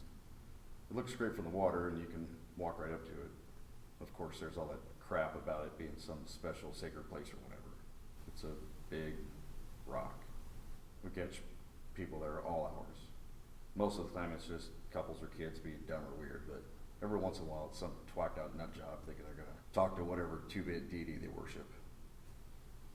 It attracts all sorts. Well, I don't really go there anymore when I'm not on duty. Just can't stand the scene. We put up some new gates and signs, but people don't care. They just don't respect anything. Do you think the people who go up there really believe? I definitely think they do. That's what scares me. People believing everything they read or hear. When you talk to some of them, the lights are obviously on, but no one's home. We really should find out who spreads these ideas and stop them at the source. I remember one of the last time I saw my niece, God rest her soul. She drove up to mine in some van, said she was gonna go to some hippie festival down in the national park. Was with some guys and friends. That's how it starts. I think that's where she fell in love with the same crowd, believing in who knows what. And who knows? Maybe some of it is true. Evil. Pure evil. Do you ever go to Dangling Rock? Spend any time there? I like to go sometimes. Alone, mostly at night. When there aren't people around. You can look up at the stars. Or find what you need right in front of you. It helps to step outside yourself and get clarity sometimes. Your kind has always been wary of it. Why do you think the fort at the point was built? There were no active military threats at the time. It seen no great battles, never will. See, the natives understood the rock's importance. They respected it. And when you don't respect it, well, the fort has quite a large graveyard.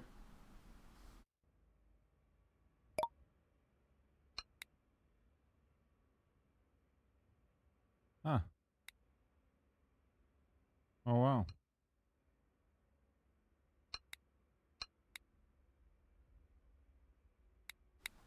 I've heard the rumors.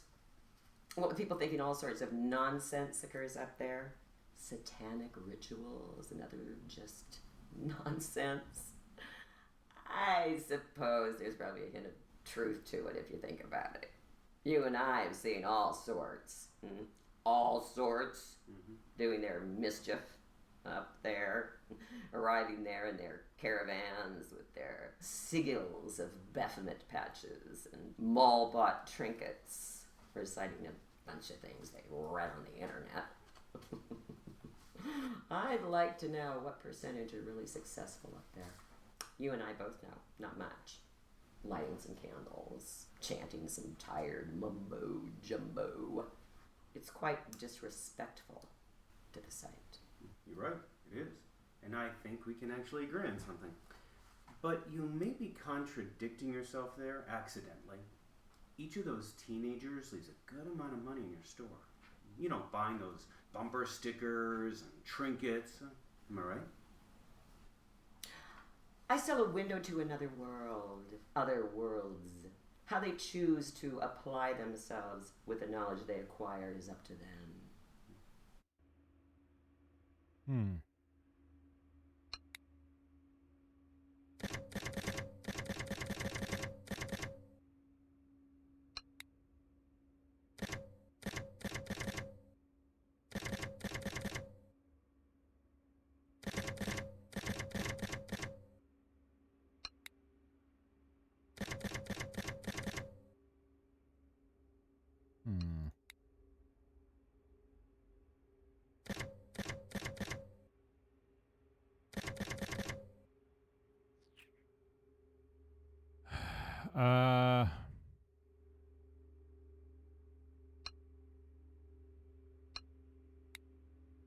Oh, this one's not coming up.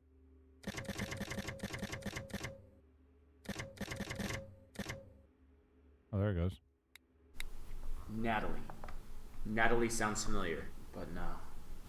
Interesting. That's all?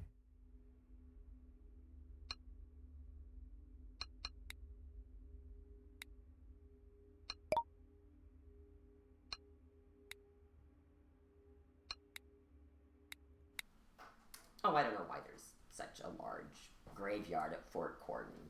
Us civilians aren't privileged to such information. Why don't you go ask the government? I'm sure that will be quite fruitful. Right. Fort Corden.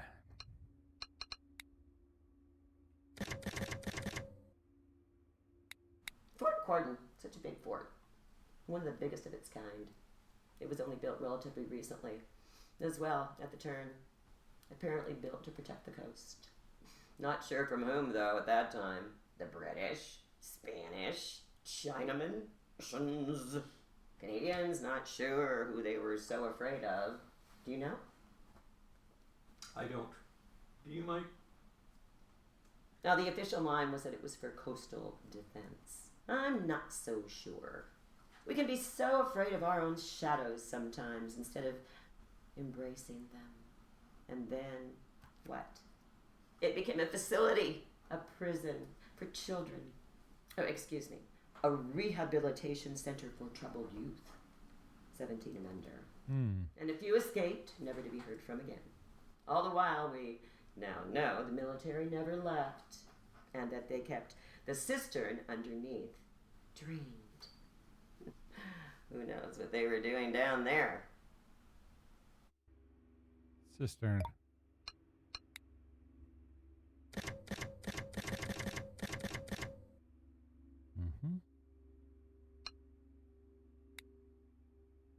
What? Okay, I don't know what that is.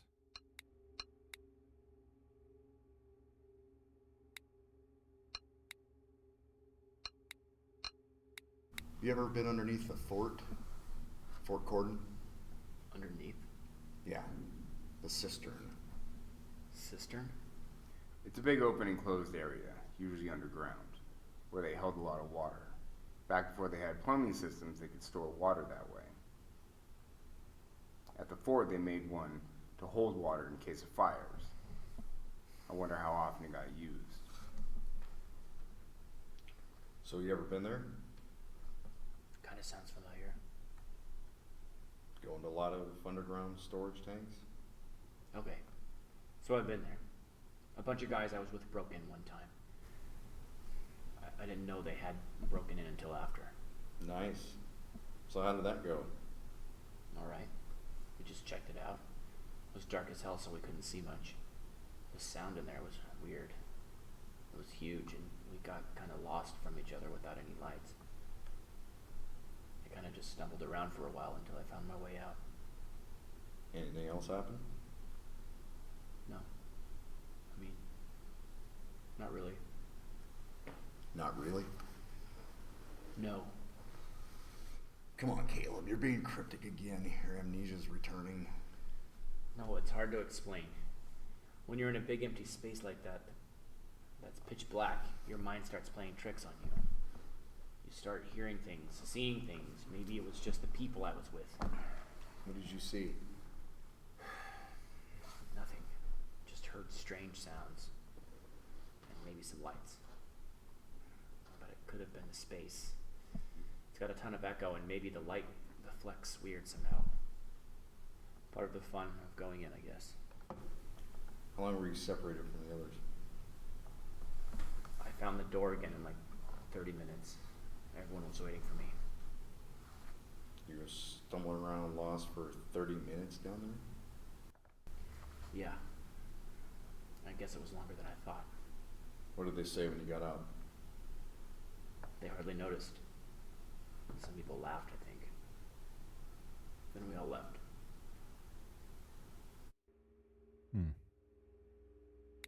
Strange noises. The cistern underground seemed to be an obvious facade when it was built. I mean, come on. It was meant to be filled with water in the case of a fire at the fort, to then put out the fire. But it's far too large a space for that. There are tunnels people have found and gone down in all directions, which they claim don't exist. There's a lot of unexplored areas as well. They've carved up the entire point, and I doubt they've actually found anything. At least, the rock next door is still in place. Can't imagine what would happen if it fell over. They dug all those tunnels, and built that strange bunker on top.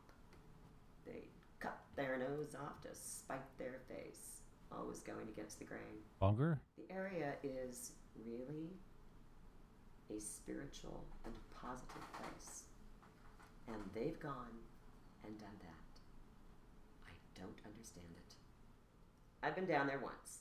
They opened it for a public tour a few years ago, which have, of course, stopped now. Musicians have also come to record there because of the acoustic properties. They seemed fascinated by how it sounds, the large space. I think it's all guys, though, to hide what they're really doing down there. Investigating the site, or who knows what sort of experimentations are going on down there into the area. Can we talk for a minute, please? Excuse us.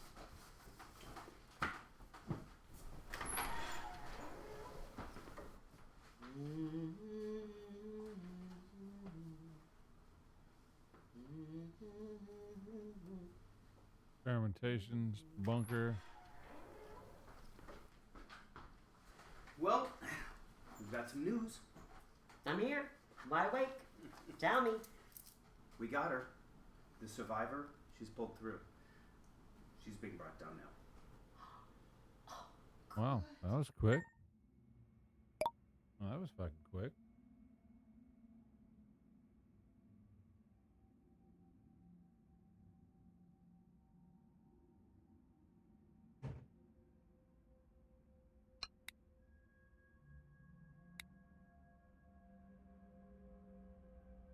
Sister. I do want to check and see if there's a bunker.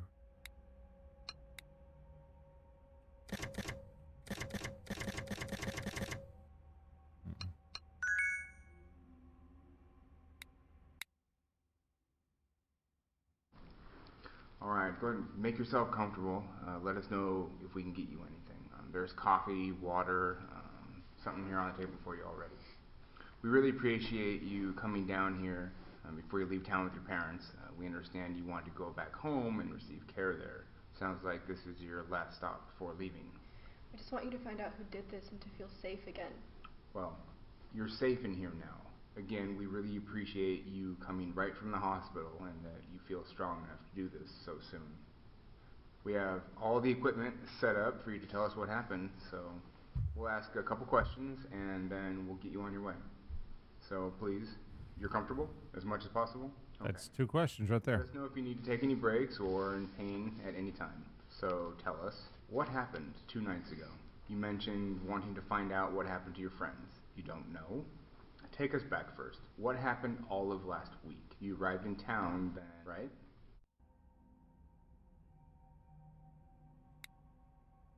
A week ago, we were finishing up finals. Brian and Alana have been talking about wanting to get a place for the summer and asked if I wanted to come along. It sounded better than being bored all summer down south again, and they said Emily and Greg were in already too. This is before we even knew about staying at Alana's. Emily and Greg were just up for doing it. That's what I loved about them. We finished up our finals, packed up some stuff, and then came out here. Alana said her parents usually left the keys in the mailbox. It was her family's summer cottage they owned. She had been coming up here ever since she was young. We were just looking for a place to stay for the summer. Away from school, home, people we knew, where we could just let loose and have fun. We heard the town had a couple of bars and miles of beaches along the water. That's all we wanted. It was going to be really fun.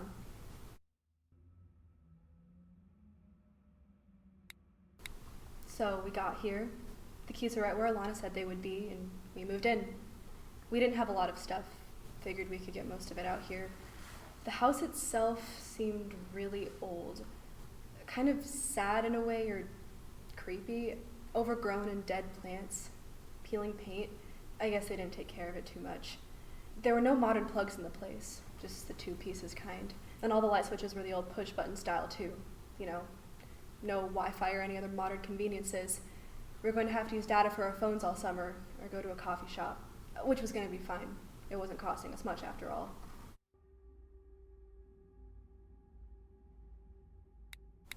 Last week was fun for the most part. We go to beaches during the day, went kayaking, hiking in the woods.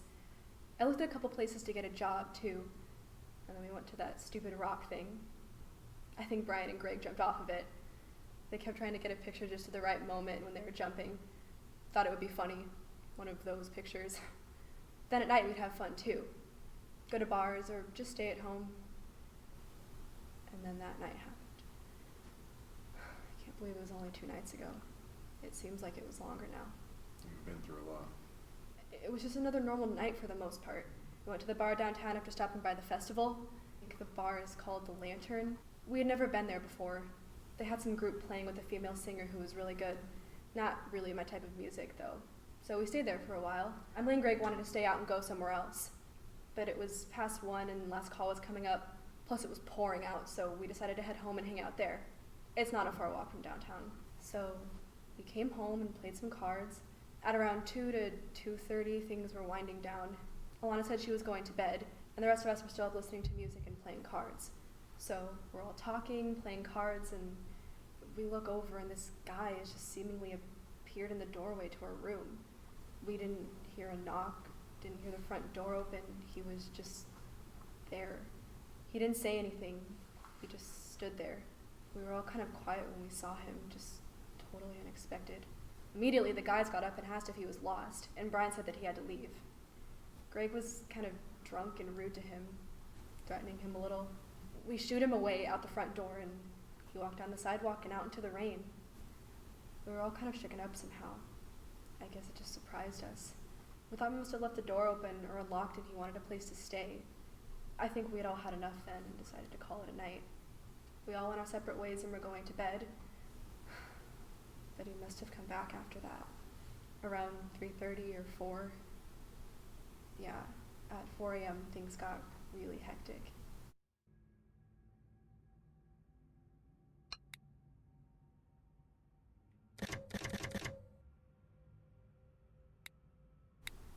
Right before 4, I was in the front room by myself, cleaning up the cards and other stuff. Brian and Emily were in the living room, I think, doing whatever, hanging out. Alana was sleeping, I think, and I don't know what Greg was doing. Maybe he was getting ready for bed, or maybe he was in the kitchen. So I'm cleaning up the table, and I hear a loud thump on the ceiling above me. The living room is directly below the main bedroom, where Alana was sleeping, so I don't really know why it sounded different, but I stopped what I was doing for a second. It was just kind of unexpected, really, and it had been a weird night. I think I figured it was Brian getting ready to join Alana to go to sleep. Maybe he was getting changed or something, but it was a loud thud. Kind of made the stuff in the room vibrate a little. I didn't hear anything else, though, so I didn't think about it again. I went back, picking up the cards, putting them away, and then I hear and feel what sounds like an explosion, followed by the sound of glass shattering. A lot of glass shattering, falling, hitting the ground, all from the back of the house. I might have even screamed right at that second, because it was so unexpected. I can't remember. It wasn't a bassy sounding explosion. The most distinctive sound was a really loud crack, and the house shook. Stuff turned off for a second, and then came back on. This all happened so quickly, but somehow it seemed slow too. Lightning. The details are really vivid, though.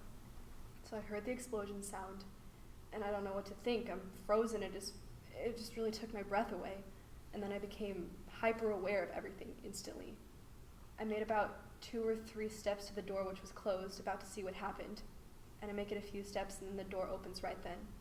Not fast or slow, it just opens. And then it was that guy again. That same guy. But this time he's smiling, looking at me. And he had these horrible teeth and this horrible looking face. It was like the wind got knocked out of me. My legs were like jelly. It was like a body blow or something. I fell on the ground and screamed and said, "What are you doing here?" I called out for help for Brian and Greg, anyone. It was like lightning hit the house. So he just kept standing there in the doorway with that stupid look on his face. I called out again for help, I think. I got up, maybe asked him what he was doing there again or what he wanted. I remember being really scared, though. I threw some things at him, missed, and he took a few steps towards me. I decided to run, charge past him. I ran straight towards him as fast as I possibly could. I was going to get by him no matter what, and I did. I think I hit his arm as he tried to grab me, but I went past him. I hit the front hallway and went straight back to the living room. As I ran past, I remember someone standing in the room that I caught out of the corner of my eye. It didn't seem like any of my friends, though. They didn't seem to fit somehow. And I was just going, so I didn't get a good look at them. I was running full speed, scared. I burst into the living room, and immediately I got hit in the mouth and head hard. I don't know by what, maybe a fist or an arm or something. I remember flashes of the next couple moments in pain, crawling, trying to get up. Someone was around me and someone screamed, and then I blacked out. I don't remember anything else after that, sorry. Apparently you guys found me there in the morning or something. Okay, thanks. Is there anything else you can tell us? Is there anyone you think could have done this? No, I don't think so. Do you remember anything about the guy in the house? He seems like a homeless guy. Big coat. I can't really remember. Remember any details about the other people? I'm not even sure I saw them. If we give you a suspect photo sheet with photos of different guys on it, do you think you could identify them? I could try. Okay. Let's do that. How about at the bar? Did anyone seem threatening there? Or at the home? At the house? What did you do earlier in the day? Also, we can pause for a moment if you want to get out of your hospital clothes and change. Might be more comfortable in here. It's kind of cold. Okay, that sounds good.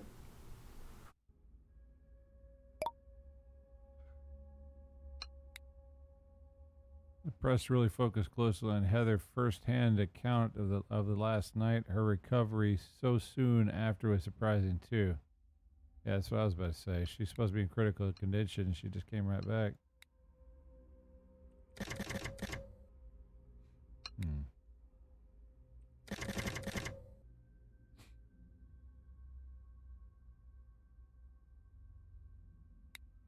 Yeah, the house wasn't ideal, but it was a good location, close to downtown, and we honestly didn't care that it wasn't that nice. We did find a dead animal in the basement. Dead animal? Yeah, the guys took care of it. It was right after we moved in. We were looking around when we opened the door to the basement and it stunk. Craig pushed me in, closed the door, and held it shut and locked. He thought it was funny. I thought I was going to faint from the smell. I was banging on the door, but they didn't open it. There was definitely something dead down there. The whole basement was creepy. Do you remember what it was? The animal? No. I think Brian said it was a small thing, like a possum or a squirrel. I think he said he couldn't tell. Obviously, it had died a little while ago. Do you remember what happened to it? I mean, its body? No, I think Brian threw it away. Could it have been a dog? I don't know. Maybe? I don't want to think about it. I blocked out most of my memory about it. The basement was just so creepy. Animal. Yeah, the house wasn't ideal. The house just was old. I got a weird vibe there. Weird vibe? Yeah, like, I don't believe in ghosts, but have you ever walked into a room where a party just happened and everyone left? Like, the room still seems full of life? That's the vibe I got there occasionally. I mean, it's old. We would make fun of Alana about it sometime, but still. It was a free place to spend the summer, and it honestly wasn't that bad. I guess it was her dad's from growing up. The neighborhood seemed nice, though. Can we chat outside for a minute?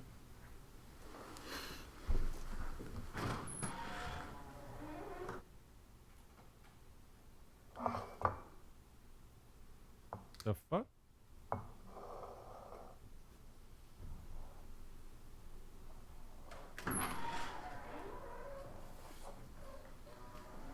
We're back. Got a couple more questions for you.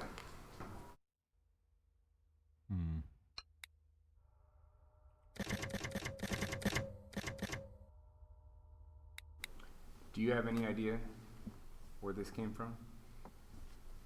Ew, is that a tooth? Yeah, appears so. It was wrapped in a cloth and tied with a string. We found it in a divot in the wall in the basement. Wow, no. It's human. Okay.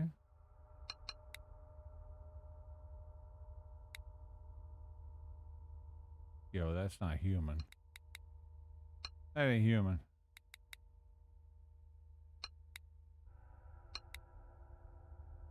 It was in a pretty noticeable spot, in the middle of the wall in the basement. Don't think Alana's parents would have left it there. Why do you think it was there? I don't know. The house was weird. Let me try a guess. I think this sort of discovery and the location is often associated with voodoo magic. Are any of your friends into voodoo? No. Are you sure? Yeah. Yeah. We don't think so either. You seem like pretty normal kids. And even if you were getting a little carried away that day, that stuff is all made up. It doesn't work. It's just not every day that we find something like this, though. No, it's not. Considering voodoo's a religion.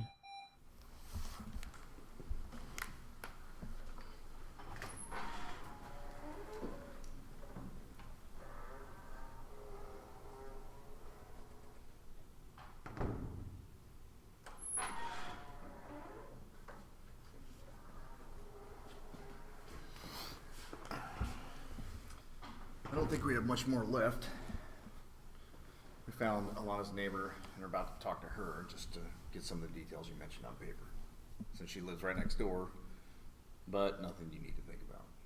Are we going to the bar? Catch her act? She works at the bar where you were that night. Probably the same person you saw singing that night. A motley crew.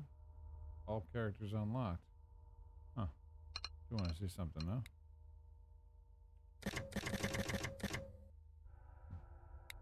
We have something we need to call on your expertise for. It's this. I'm no mind reader. Help me out. You're not? Well, I figured with your background. Perhaps I used the wrong choice of words. I've not developed the ability to see through physical objects in layers. Would you mind telling me what it is I'm meant to be sharing my expertise on?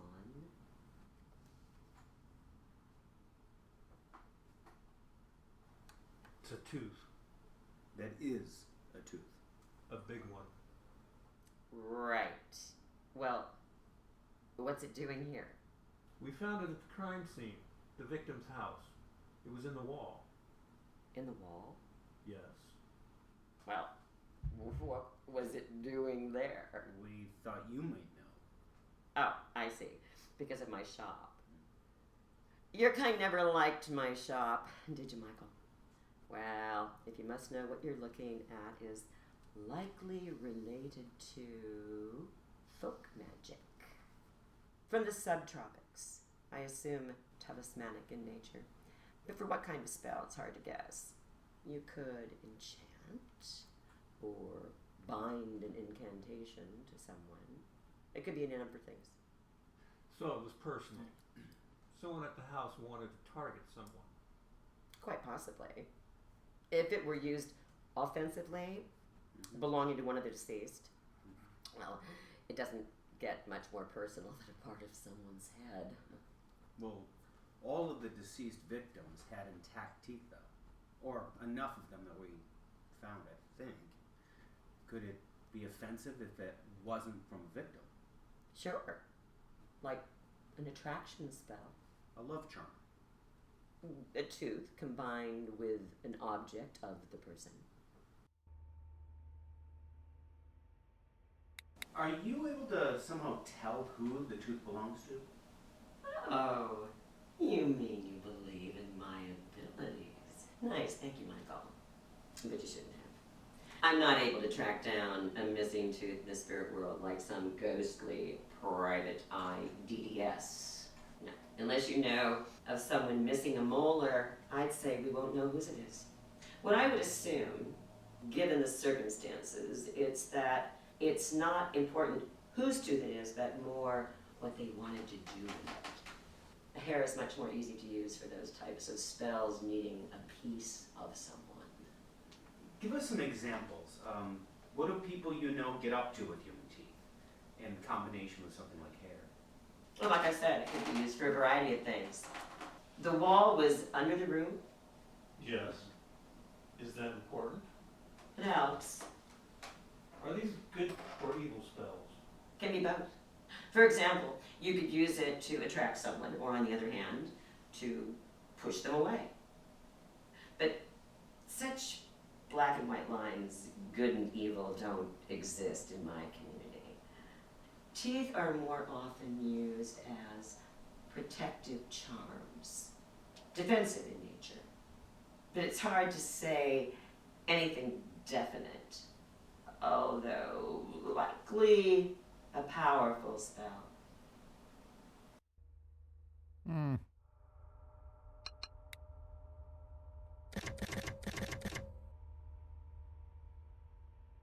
No?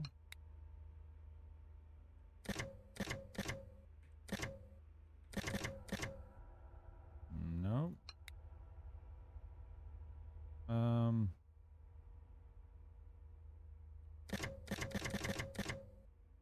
No. Alright. Oh, well, there's the bitch. The slut. Good evening, officers. I hope this won't take long. As you know, Rick, I'm going to be seen at the club again in a few hours. Well, we just need to ask you a few questions. As you know, there have been a set of murders at the house next to yours. We now have all of our main suspects in custody for questioning here. I'm a suspect. As someone connected to the victim's family who lives on the same street, you're on the list for now. Just answer a few questions and we can scratch you off. So let's get started. To confirm, you live on 1st Avenue East. Yes, I live on First. I have lived there my whole life. My house has been in the family for quite some time. You know, I would figure you guys would have the records of who owned what in this town.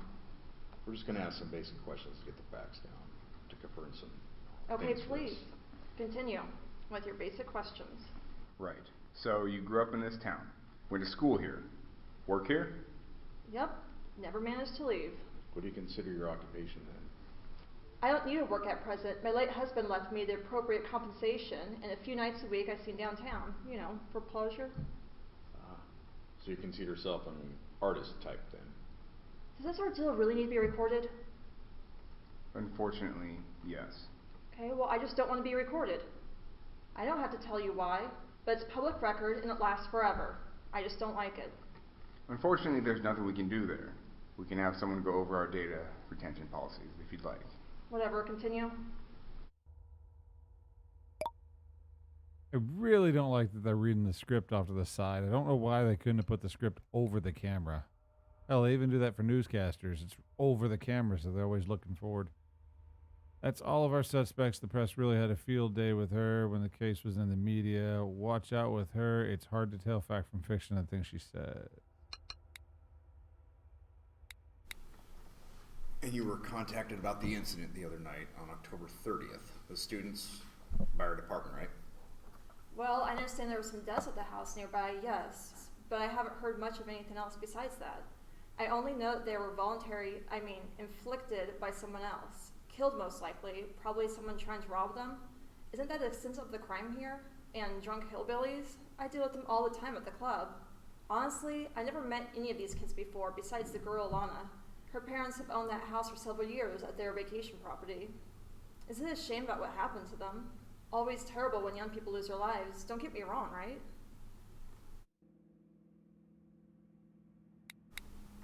What if I told you they were at the bar that you performed at 2 nights ago on the night of their deaths? It makes no difference to me. A lot of people come to see me perform. Sorry if that's blunt, but that just has no bearing on me. You didn't see them yourself? You didn't talk to them? No. And it was a very busy night for me, with the festival and performing my act. But you do know one of the girls who died, Alana. Well, yeah, I know her. Had seen her occasionally in the past in the neighborhood. I know her parents well. Did you say hello that night? No, I don't remember them being there. Do you get along with her parents? Yes, mostly, I suppose. And you're not upset? Upset? About what? You don't seem very upset that your friend's daughter has died. Things like this happen, though. That's just my own view on life. Everyone's time comes to an end at some point. I don't know her that well either. There's no crime in that, right? By the way, do you have any cigarettes? Isn't that like a thing, like in films, smoking and being interrogated? This whole setup is all wrong. But I could use a cigarette. No, we don't smoke in here. That's the movies. Right, just help us out. Okay? Is there anyone you can think of who could have done this? The neighborhood seems so safe, and you've lived there for a long time, right? We checked our records, and you haven't had any break-ins or any real crime in your neighborhood or reported on your street, really, in years. Do you know of any problems, potential motives, something we might not know about?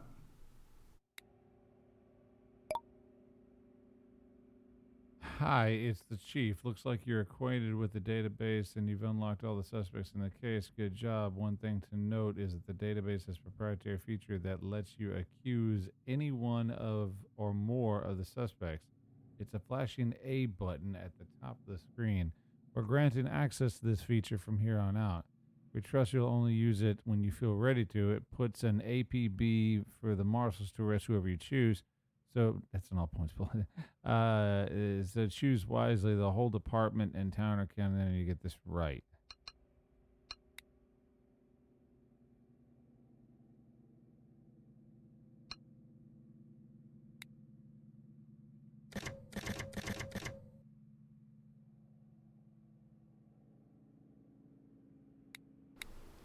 I don't think I have any enemies. And the others? I'm not sure. They were all really good people. We had the best year of our lives this year. We were going to graduate next year, and we were so excited. You sure? About the enemies. No one mentioned any problems recently? We've been trying to help you out and have been interviewing locals, suspects, and other people yesterday and today. Your friends, did they have good families? I only met Alana last year when she started dating Brian. We weren't really close friends, but we had been getting closer. We actually had a class together and shared notes. She seemed like she really liked Brian, and I think he liked her. They seemed to get along really well. In terms of our friendship, we liked different things, but still got along. And I think it helped the friendship. So I'm going to miss her. You have to look up Brian. So not much trouble in the neighborhood then, that you know of, while you live there? No, not much trouble. The neighborhood's pretty good. At least we put on the happy front. What do you mean by that? Oh, nothing. Nobody's perfect, and some hide it better than others. I mean, the people's picket fences aren't so white and perfect when you take a closer look. Seems like you know a lot about the neighborhood and your neighbors. Well, I'm on the city council, run the book club. I meet a lot of important people in town, and know almost all the neighbors. Yeah. How did you get on the city council? You don't know how that works in your position? I was elected. Did you run against anyone? No, and that's not the point. Nobody would have beaten me. How about crime? We don't have a lot of reports of being called out to your particular street, but would you say it's pretty safe? Oh yeah, very safe. Of course, Alana has had her troubles growing up. Other than that, it's fine. Troubles with Alana? Well, mostly kid stuff, delinquency, fights, shoplifting, that sort of stuff. Fights and shoplifting. Really? Do we have any record of that? Not that I know of. She seemed like a normal girl. Well, I know her father tried to raise her right with his military background, but maybe it's something about this town. Makes kids more tough than city suburbs. Maybe it's how remote we are once you go out 10 miles in any direction. Actually, in terms of records, we just have the neighborhood crime report dating back the past 50 years. It's squeaky clean. Only 2 break-ins in the 50s where collectibles were stolen with a note, religious. But all the paperwork from before the 90s was scanned in and records weren't really checked for accuracy. What else? That's it. Oh, well, actually, we had 1 report of suspicious snooping a year ago. 2 or 3 reports for 6 decades. Really? Yeah, maybe a glitch in the database? I don't know. I can check again a different way. Maybe it's connected to these power issues we've been having or something else. He's got a necklace.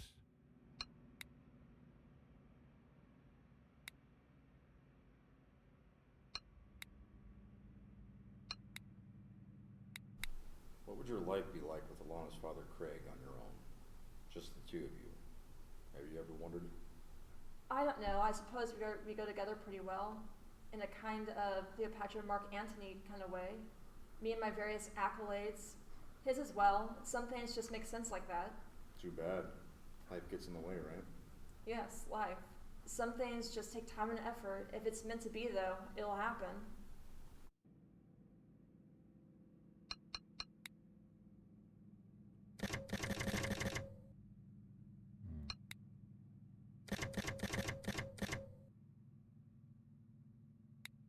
When did your relationship with Alana's father begin? We grew up here in the area. He lived on another street at the time with his parents. Craig and I had been high school sweethearts, but his wife, who shall remain nameless, was always on the sidelines, always there. He moved away after that. He went to school out east, then joined the military. Once he became a cadet, I never saw him again. I had forgotten about him until I heard that he was inheriting the house from his grandparents who passed away. When was this? Probably about 6 years ago. He moved in, and that's when I finally met his family. Didn't even know he was married. We began seeing more and more of each other, as neighbors do. I don't see my neighbors like you see your neighbors. Neither do I. I'm not sure what you're trying to imply there. Some people choose the family route, others like to make their own decisions. So you start seeing each other. You live on the same street. When does the wife find out? I'm not concerned about what she knows. Well, I've always found if some people know, everyone knows. I can imagine it being hard to keep a big secret like that from your spouse. Not really getting the sense Natalie cares too much here, Rick. About their feelings. And there was the blow up with his wife. About cookies, of course. Of course. Oh, I care deeply about their feelings. I hope Craig is okay. I doubt necklace is going to come up. Oh, it did. You have a good eye. My necklace pendant is a pendulum. It helps me keep grounded and connected to the earth and others around me. I acquired it here in town a long time ago. Actually, in my neighbor's store when I was a teenager. Funny, it hasn't changed much. Does it do anything? It's just a stone, right? If you don't believe in it, why wear it? No reason. It looks pretty. So you don't share any of the similar beliefs as your neighbors? Remember, you're under oath. I remember. The beast's eye. I got another achievement. Oh, it's a stone. I thought it was like a little man.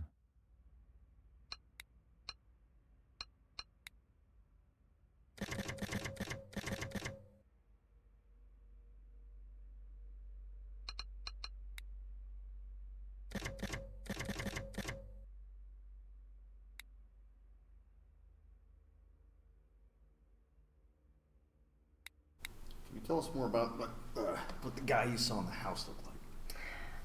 Just like a bum. Like old, dirty clothes, a big jacket, dirty skin, ripped shoes, kind of hunched over, but about my height, maybe a little taller. So you didn't recognize him? No, I don't think so. Did you notice if he was wearing a hat? Oh, yeah, it was one of those wool hats, a beanie thing. What color was the beanie? It was dirty, but I think it was red. Or wait, no, violet. No, it was purple. Okay, thanks. And he couldn't have been invited that night, maybe by one of your friends? Maybe, but I don't think so. We wouldn't hang out with someone like that. Okay. He's violent and dangerous. Let's try something else. Here's a bunch of photos with potential suspects. And we'd like you to circle the photo of the person you think most resembles the man you saw break into the house at 4 a.m. Think really hard before deciding. Okay.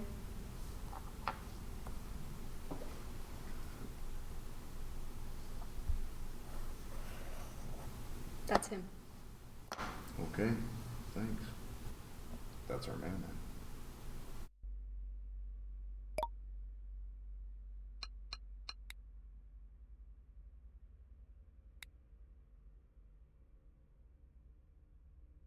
It's not him. Wait, that's not Caleb.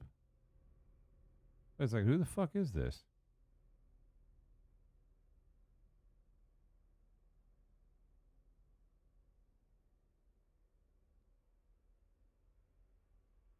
Who is that fucking guy?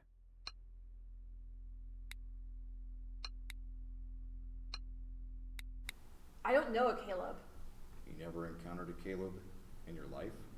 Never met one in town, or say at the garage downtown? No. Interesting. We got records of everyone who went to have their car serviced at Jerry's garage downtown.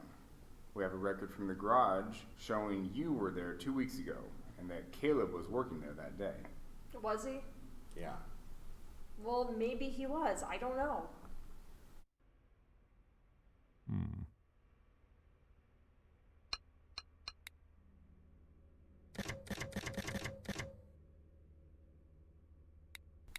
You ever spend any significant time at the house? I've been there for social occasions, sure. How so? If anyone saw me around, they would know I'm friends with Mr. Morgan. I'm also an amateur photographer, and I like to take lots and lots of shots of the neighborhood. Yes. Some people have complained, concerned someone was snooping in the area. I'm not a snoop. He asked me to look after the house while they were away. The fuck?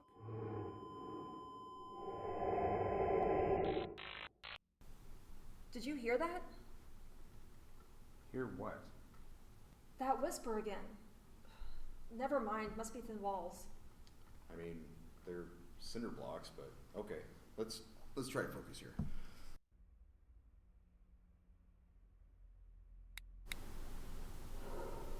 What do you mean? I don't know why they're asking. I don't want to, it's fine. I don't want to interfere. It's enough, it will happen. Let them. The fuck?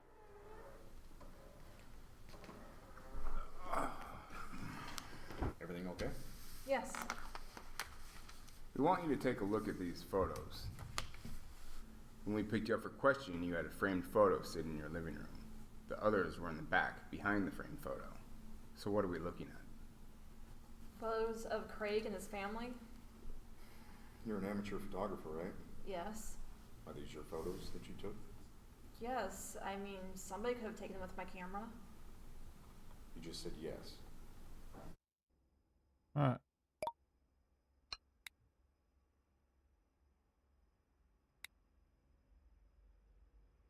Oh shit. Who's the blonde? Oh, that's his wife. Who the fuck is the wife? Can I see the photos one more time? These photos, what was the circumstances when they were taken? They don't exactly look like posed photos or even candid shots. They were taken at the park here downtown. I had bumped into them on Saturday, and we all went to the park. You, and Alana, and her parents, Claire and Craig, all went to the park Yes, like I said, we were at the park. together? Well, I'll give you that you were all at the park at the same time together, but these don't look like they knew you were taking them. They're not exactly smiling for the camera. I mean, look at this one. It's practically through bushes. Did they know you were there? I told them I was going to go to the park too. When I bumped into them at the market, I assumed so, yeah. Right.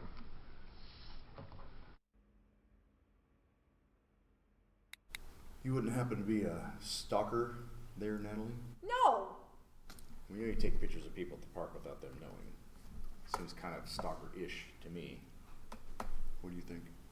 Yeah, I can see that being seen that way. Yeah, I can see it too. You ever take any of them at home too? You're stalking this guy and his poor family. The question is why and how far you'll go. Well, I disagree with your assessment. Yeah, I figured you'd say that. Why stalk anyone? Seems like someone with your looks, talent, strength, standing in the community would have people lined up, dying to know more about you. It's funny how things work, isn't it?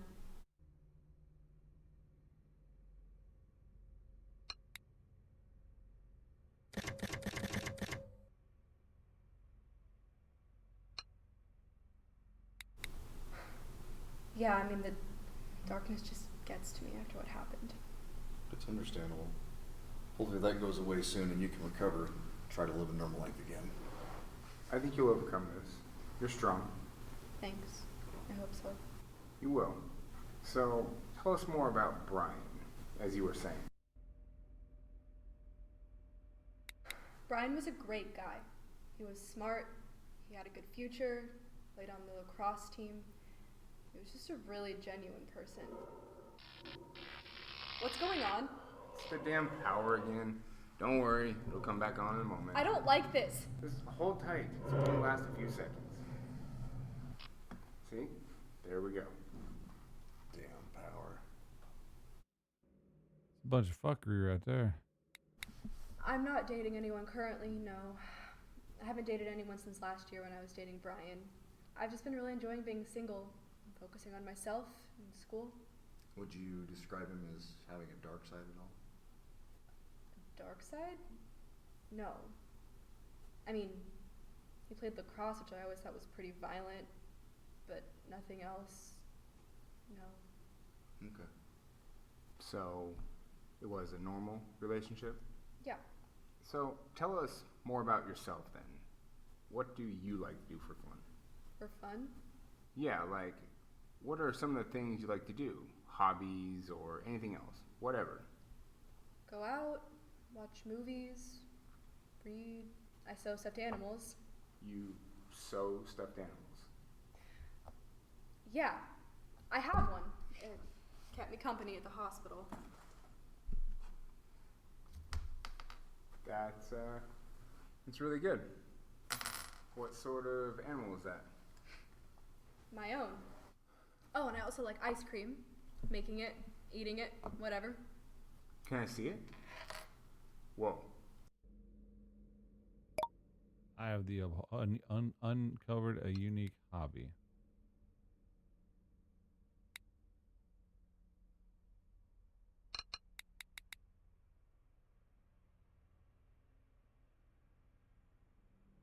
Got a camera in it, I bet. There's a key.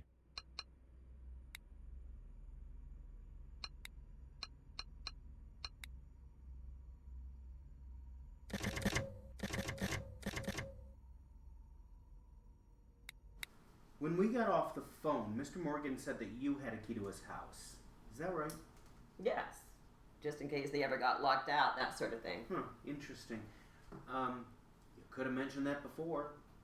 Kind of important information. Didn't know you'd want to know something like that. The house was locked when we arrived. You don't think I had something to do with it, do you? We're not saying that. Good.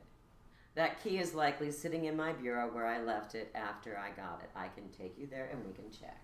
Yeah, we believe you. And besides, I'm only this big. I mean, how much damage could I possibly do to that many people? Mm-hmm. So you were in the house 2 weeks ago, welcoming Mr. and Mrs. Morgan back to the neighborhood. They just stayed there a couple of nights, they said. The weekend. Was that the last time you were there? Yeah, that would have been it. See, one of the problems we're having is that the front door was bashed, exactly where someone might have taken a crowbar to open it. But when we looked at it a little closer, we didn't necessarily find evidence that was forcibly opened. Yeah, it wasn't that messed up. I think what my partner's trying to enunciate, is that the door was splintered, but not enough where the deadbolt would have been able to have been opened. That part was still intact. I was the one who broke it when I entered. The rest of the house was locked too. So I asked the Morgans, who might have access to the property besides them, if they gave their key to anyone to look after the house when they were away. They said that no one looked after the house while they were away, but they did give their key to their neighbor, Ruth, in case they were ever locked out.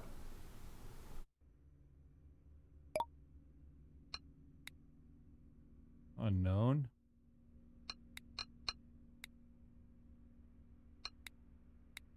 The other thing they mentioned, the Morgans, in speaking with them on the phone, is that they gave their key to various house sitters and other people to look at in the past.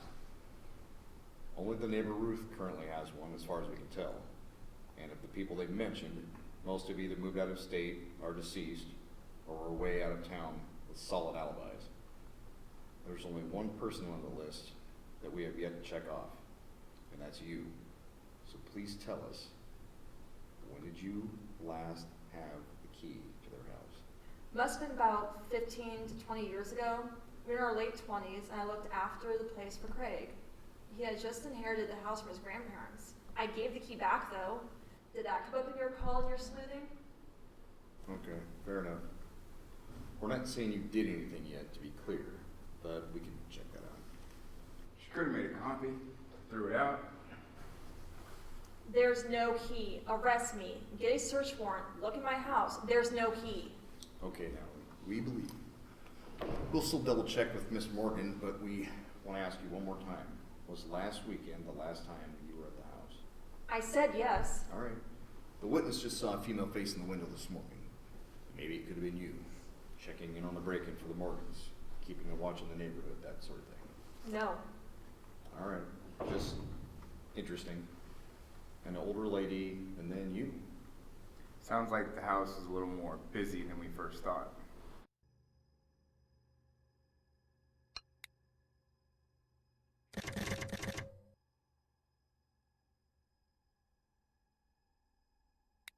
Our house still bears the name our family experimented adopting at one point. Believe it was my mother who thought it'd be more American sounding and easier to pronounce. I've kept it, although I'm thinking about reverting it back to the original Brewstrom. Officially Natalia Brewstrom on my birth certificate. My explorer/Dutch great-grandfather married a beautiful Russian woman in his adventures. We have quite a big family tree, and you can see it traced back very far. It must have been an exciting time for him to be alive, much more freer, unlike now. Everyone seems so paralyzed by fear now. The fucking hell.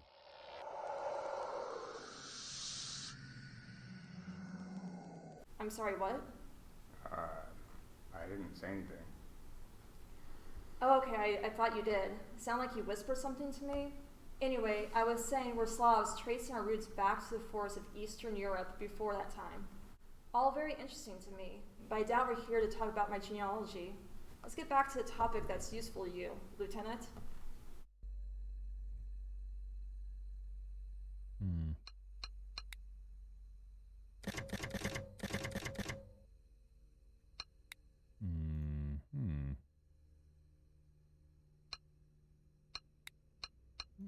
Do something.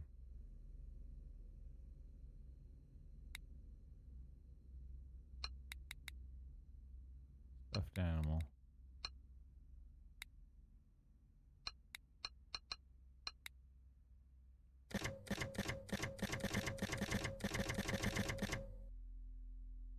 Did you see that? It moved on its own. What do you mean? No, really. I didn't see anything. Maybe I hit it with my hand or something. Did you see it move? I didn't, no. I was just looking at these papers. I just saw it move on its own, I swear. What are you even saying right now? Maybe she hit it with her hand, or the paper moved it. Maybe these days are getting to you. I don't think so. That was not normal. Okay, whatever. Look, we can review the tapes. We can. You should do that. Maybe take the rest of the day off or something. Huh.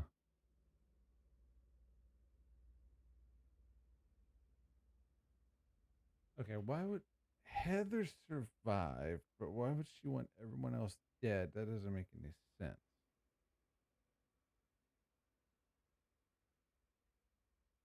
Whole thing doesn't really make any sense.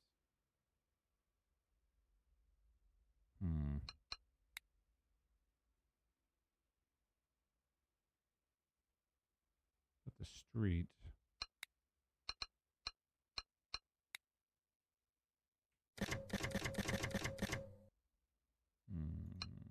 Wasn't that right?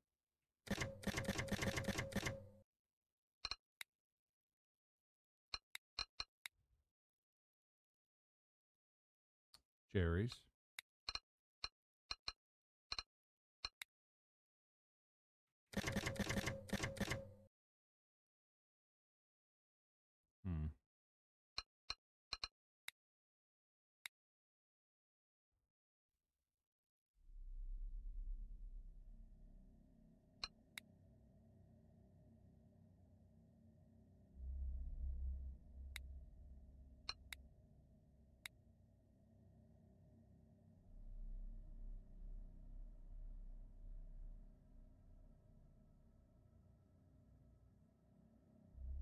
Colby.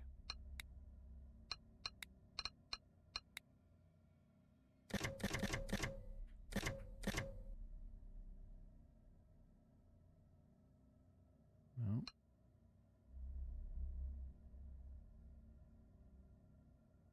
What was his last name?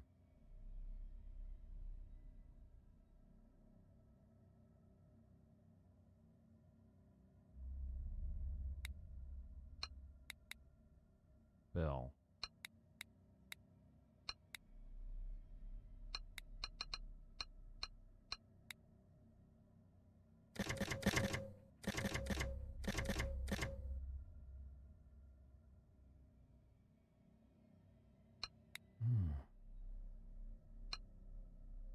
Pop this.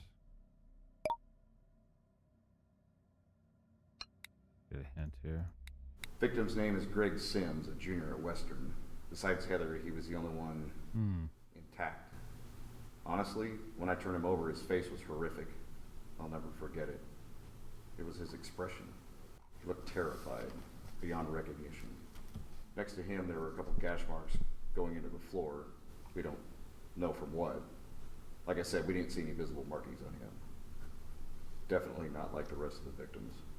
Actually, looking over the autopsy results, it says he died of massive pulmonary failure leading to heart failure. Scared to death. So he asphyxiated? Couldn't breathe? Yeah, but no indication of strangling was found on him or anything restricting his airflow. So he choked to death on nothing. How's that possible? I don't know. You said he looked scared? It was his expression. Can you die from being scared? Yes.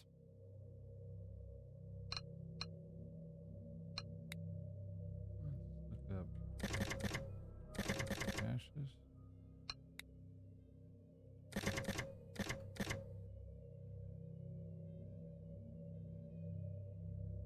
Well, Brian and I had our past. Alana was Brian's girlfriend now. But Greg and Emily really held everyone together. Emily. Greg was a jokester, a good friend, someone who could always make you laugh. We had been friends ever since freshman year. He had this really infectious, really deep, like a belly laugh that would get everyone laughing with him. Sounded kind of funny, actually. I one time got really sick sophomore year and was in bed for a few days, like over a week. And he came by just as someone from my favorite cartoon growing up to cheer me up. Wow. Yeah, he actually went out, rented the costume, memorized the lines, and then came by and did this funny part from the movie and changed it up too. It was hilarious. It was just what I needed. Did Greg ever do anything to piss you off, make you mad? Did you guys ever get into an argument? No? And Emily? No, I don't think so. You don't think so? No, not that I remember. Were you ever jealous of their relationship, or Brian and Alana's? No? And you had no problem coming out here to spend the summer with your ex-boyfriend and his new girlfriend? No, we were all friends. Really, really close friends. Emily was my best friend. I was excited to spend the summer out here.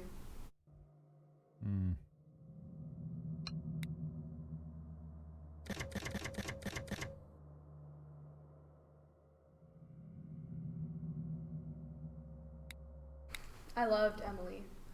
She was just a really kind person. Someone who would do anything for you. Anytime. She and Greg were the perfect couple. They'd been dating ever since freshman year and they met in the dorms. She one time picked me up from this party back home that I was at and I wanted to leave and didn't have a ride. She drove all the way from her parents' house out to where I was without even asking me why I needed to leave. She was just really, really great like that. The friend that will be there for you no matter what. What sort of stuff did you do together? Oh, this and that. Like I said, we go way back. From being awkward freshmen chasing boys, deciding not to go into sorority together, or just meeting up and gossiping. Normal stuff. We like to go shopping too. We had a punk phase, goth phase, chic phase. Tried a bunch of looks. Watching movies. That sort of stuff. Normal stuff. Normal stuff. Gotcha. Did you say goth phase? Yeah. Tell us more about that. It's kind of hard to picture you in dark clothes and black hair.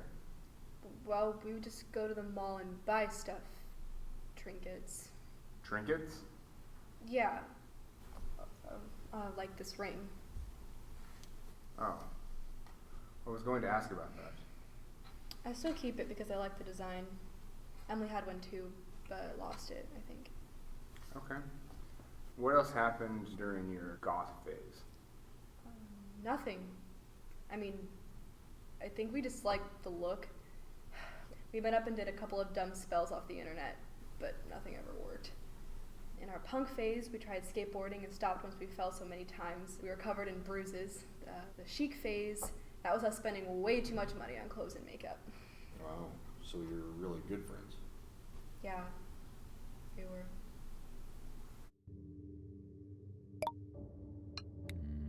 Mhm.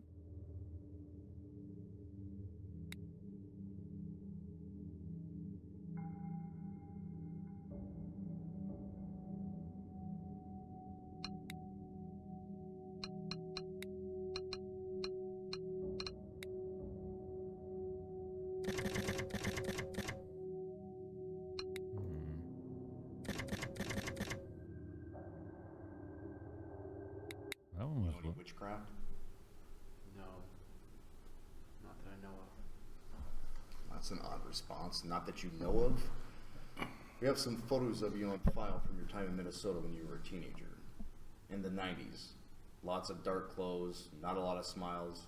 You had kind of a goth bad boy thing going on. That ended, right? Yes.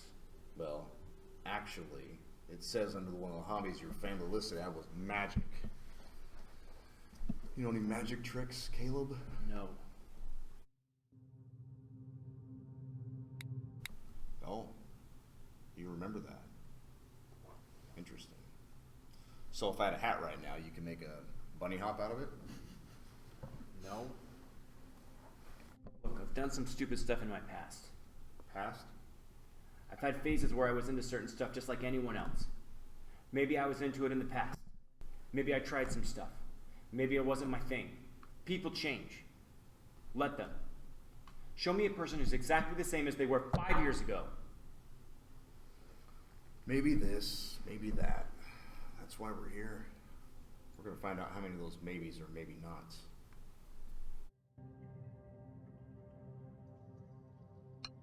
Sounds like you were pretty scared that night. It really was. I think it clouded my memory. You ever been that scared before in your life? Never. No. It was the scariest thing that's ever happened to me. It's understandable. Yeah.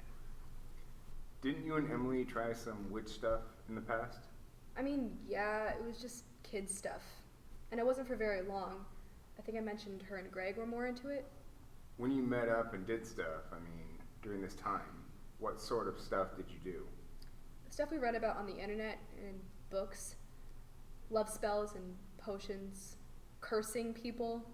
That sort of stuff. But none of it ever worked. None of it? No. Like I said, it was just a short time. We stopped because none of it ever worked. It's not real. Did you think it was fun anyways? Did you guys ever meet up and just watch a scary movie together? Do you like horror movies, books, that sort of thing? Yeah, I guess. Ever try to scare each other? Maybe play a prank on each other? Yeah, I guess. So, you do kind of like to be scared? Yes, but not like this. This was different. This was real.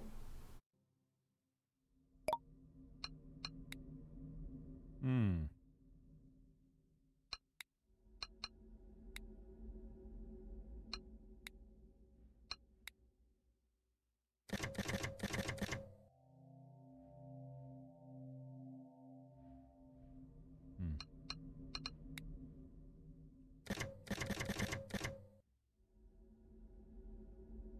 No video.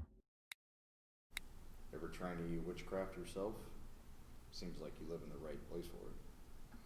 Doesn't everyone when they're younger? No, but go ahead. I tried to get someone to like me once. Romantically? Yeah, sure. How'd that work out? It didn't. That's all you tried? Yeah, basically. Basically? Yeah, and then the reversal. Which was. Undoing it, I stopped liking them. Your little dash of revenge, kid stuff though. I knew it wasn't gonna work, and it didn't. The only thing that happens with that stuff is when people end up setting their house on fire. What do you mean by that? Oh, I don't know. We had that thing years ago, the house fire outside of town, remember? That was like the worst thing we had before this. Someone died all because of the same thing. What did the newspaper call it? The dog tooth ritual? I personally think Ruth and all her kind need to get out of town. They've been here for too long. People are getting hurt, some innocent, some not.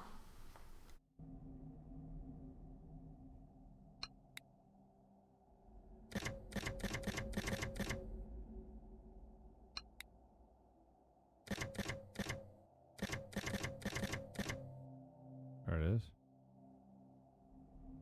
Not human? Look, honestly, I haven't been honest with you this whole time.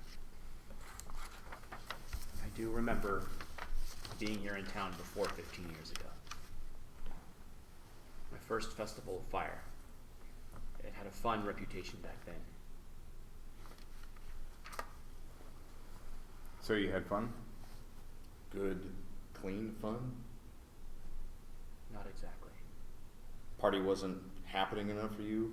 Lit, as they say? It wasn't that. It was my first festival of fire, so I needed to be inducted according to the people I was with. I think it was BS when I look back on it. I went to the festival, did some partying, and then went to an after party outside of town. Just went too far and didn't have a good night. That's all. Can we get some more details? Yeah, this definitely sounds like we'll need some more details. When I came to town before, I came to try the same thing those kids did. Well, almost. It was a different ritual from the same set of things to try. It was supposed to have a different effect, but just as the same. You leave a personal item up on the hill, recite some words when the moon is right, set yourself up in the right formation with the right stuff, and it should work. Easy, in theory. The desired outcomes are different, but that's it. But it never did. That's mostly why people aren't into this stuff for a long time. It never works. It did seem to work 15 years ago. I remember you now. Yeah, that's right. That night, outside the house, you looked a little younger, a little less ragged. Went by Colby then. One of your Colby phases. We interviewed you after, and inside the house was my niece. She died in the fire. I do remember you. Remember me? You standing there like a statue. No. Yes. There were a bunch of you.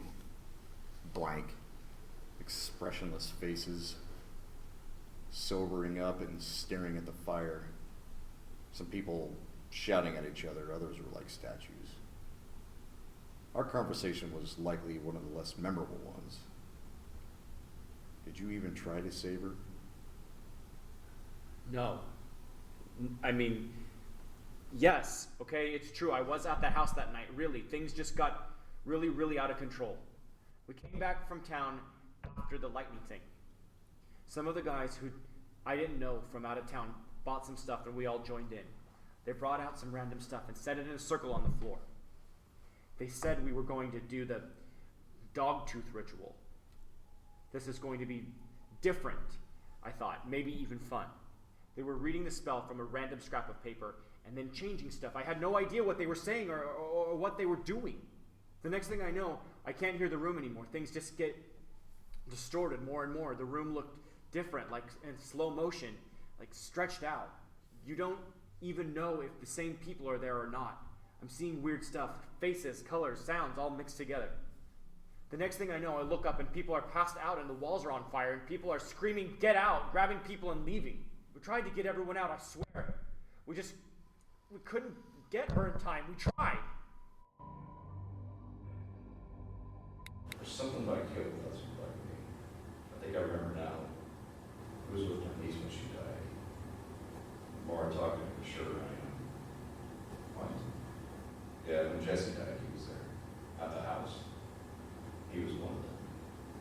about 30 people in there. Everybody was on something. A weekend of long parties. Most of the survivors of the fire had the same story. Waking up and then burning things. Getting out as fast as they could. Now we're going to spring burns. Yeah, probably.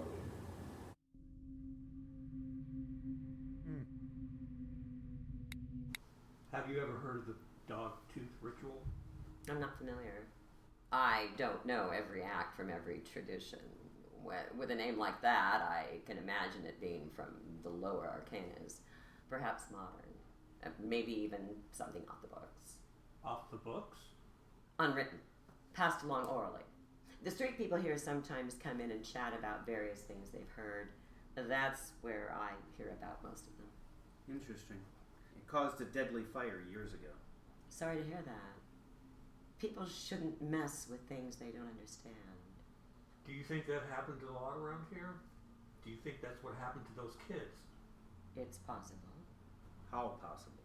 They were obviously into it. When they came by my store earlier, they were quite rude. They were rude to you. Please tell us more. They stole from me. You were robbed at your store by those guys? Really? Are you sure? I am quite certain I wouldn't forget something like that.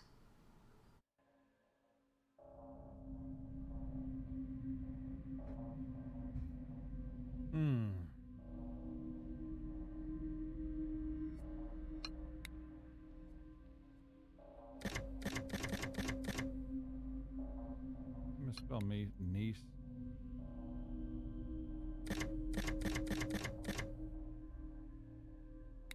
You never talk about your niece. Like I said, you don't know much about your background. So that much in the way of family anymore. All but being my brother on the East Coast died out. My marriage ended a long time ago. My niece Jessie was 19 when she passed on.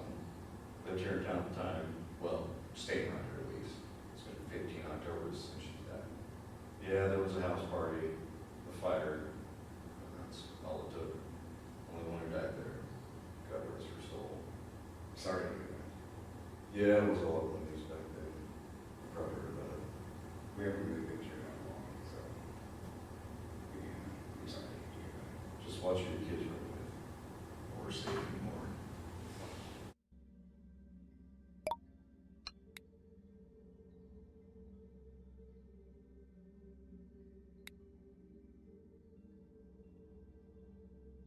Huh.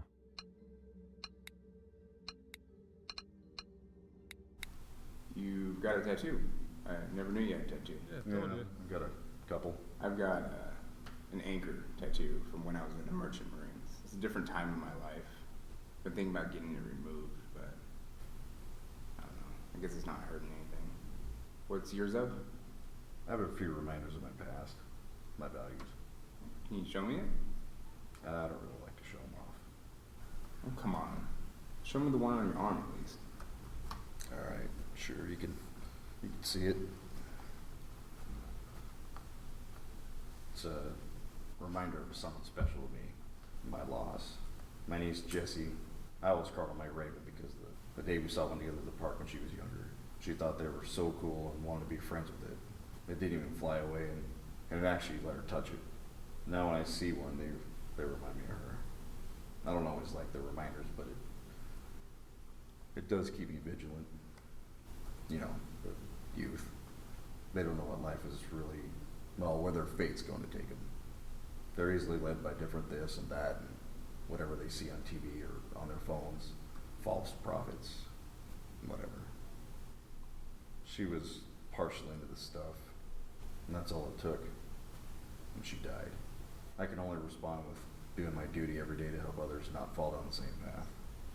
Wow. It's nice. And everybody thanks you for your service. Someone's got to get rid of the undesirable aspects. We need standards in the world. There are right ways and wrong ways to go through it. Yeah, right. I agree. What about the other one on your arm? You want to see that too? It's also a bird. A different bird. Two? Yeah. This one's a bird of prey. An eagle. I don't really want to talk about this one. Just something else that means something to me. No problem. It looks pretty cool. I don't want to have what happened to my niece repeat itself. Right. It's understandable. I think most people in this town would agree with you, though. Most people? Yeah, most people in this town seem to look after each other. Sure, there's a couple of bad apples, and that's why what happened on the street is so crazy. Virtually no problems, and then that. The neighbors, the whole town, they're gonna need some time to get over this, for sure. Do you know if any other witnesses, neighbors saw anything? Not that I know of. So just the one witness? Yeah. What's her name?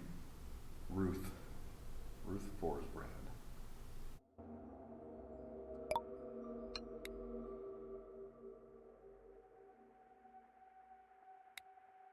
Mm-hmm.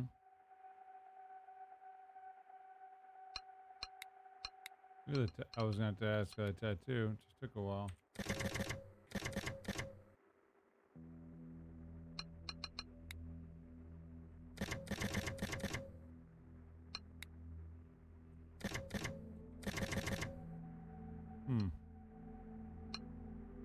I'm going to cover his niece.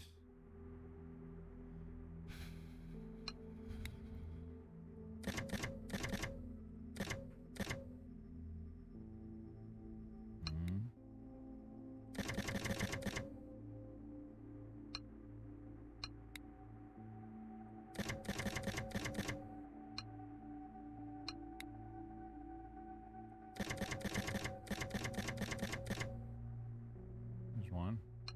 Couple. Bite your tongue. I hope you're not implying that I'm associated with such mischief. Witchcraft is for the young. You do have a reputation amongst the kids in town. Oh, I've heard them too, calling me all sorts of names. Incredibly disrespectful, the youth of today. What sort of names do they call you? I don't pay much attention, they're just kids. The worst is hearing it from older people, who should know better. This and that Biddy, Mrs. Death, everything you can think of, I've heard them all. Like I said, I don't pay them much attention. You can imagine their thinking. With the store, and I thought your type didn't mind being called that. Such broad strokes we're painted with. Phooey. So what, you're offended? Give me some credit. Alright. You're not a witch. Not offended.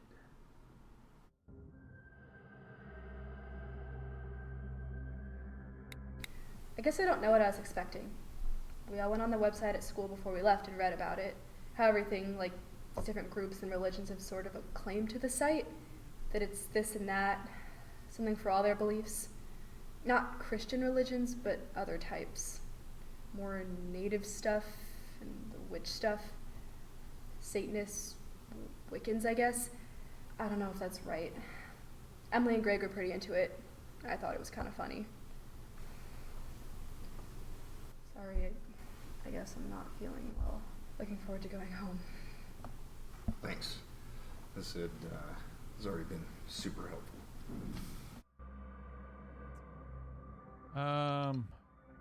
Shit.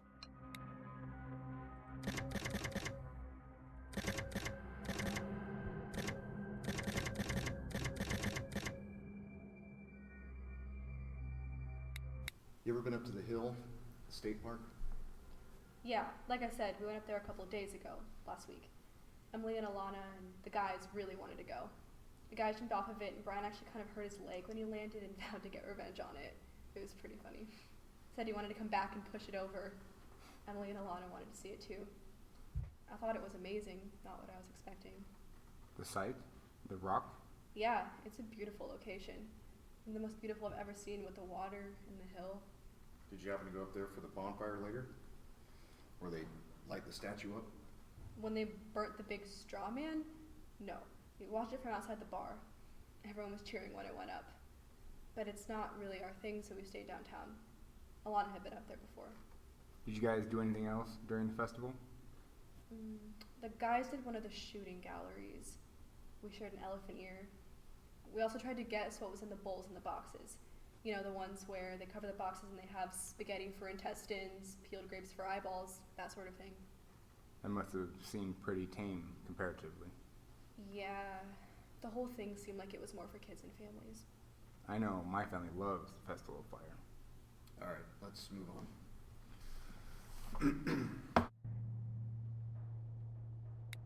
Dangling Rock is a spiritual and historical place for our town. It's nice to live near it here in our little town. Really a unique and special formation. No other formations like it nearby. None. So extraordinary. I think what brings most tourists to the area. It's something so out of the ordinary that they can't believe it visually, you know?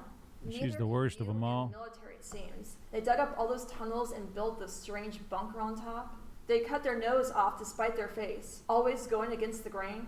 The area is really spiritual and positive. I don't understand it. And those crazy claims of rituals and sacrifices taking place up there. I've taken some out-of-town guests to the point to look at the view. It's such a unique formation and brings tourists to the area. Never been in the cistern then? Underneath? Cistern? No, have you? What would I want to go down there for in that horrible place? They opened the cistern up for tours and music shows, supposedly. Haven't had the pleasure yet. I'm not surprised. And anyway, the supposed sacrifices at the rock, the proof people have on those things taking place in what? Be honest, have you ever found anything really up there? It makes me laugh. People like to quote these ancient old newspaper articles, which were written on absolutely no truth. Someone finds a dead animal up there and proof that whatever boogeyman of the day is coming back. Seems to happen every few years. I know they all think I'm a witch with a capital B. It's not true. They're the ones who witchcraft, really.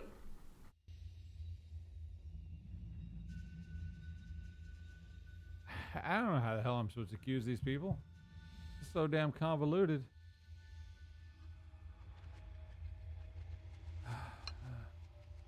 Go to the cistern again.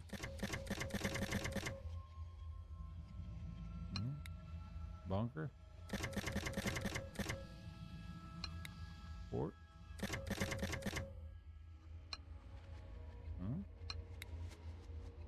Love. Singing. I perform a few nights a week at the Lantern downtown. Please, you should come down. I'd love to sing for you, Jeffrey. Rick's been there on several occasions. We've seen blues, jazz, rival, classic, country, and western. The only music I listen to is gospel and classic. Well, you can't teach grace. That's right. Some people are just born with it. What? How did that come up as evidence?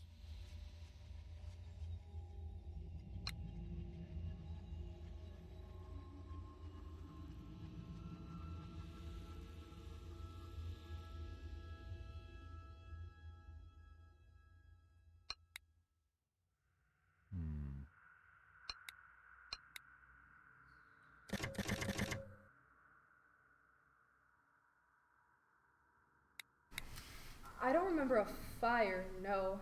I remember running into the living room and then being hit, seeing bright lights for a second, or what could have been a fire, but it also could have been because I was hit.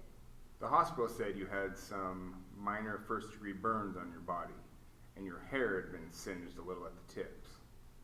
You have no idea where that came from? No. Something must have generated a lot of heat in there. We found some wax, too, and remains of candles. Do you remember those? No. We've had power cuts in the area the last few days. Maybe your friend stocked up on candles and lit some. Could have been what you saw in the living room. Maybe, yeah.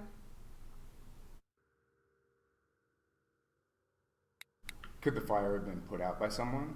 Or why don't you think the whole room caught fire? Maybe Heather did it before she passed out. I suppose it's possible. She was kind of injured. True. That is true.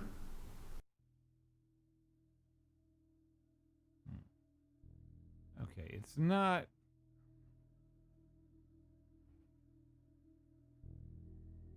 Okay, it's not the cop.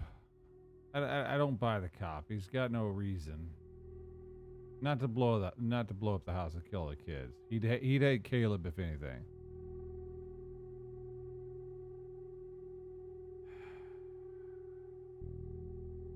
Natalie is doing Craig, who is Heather's father,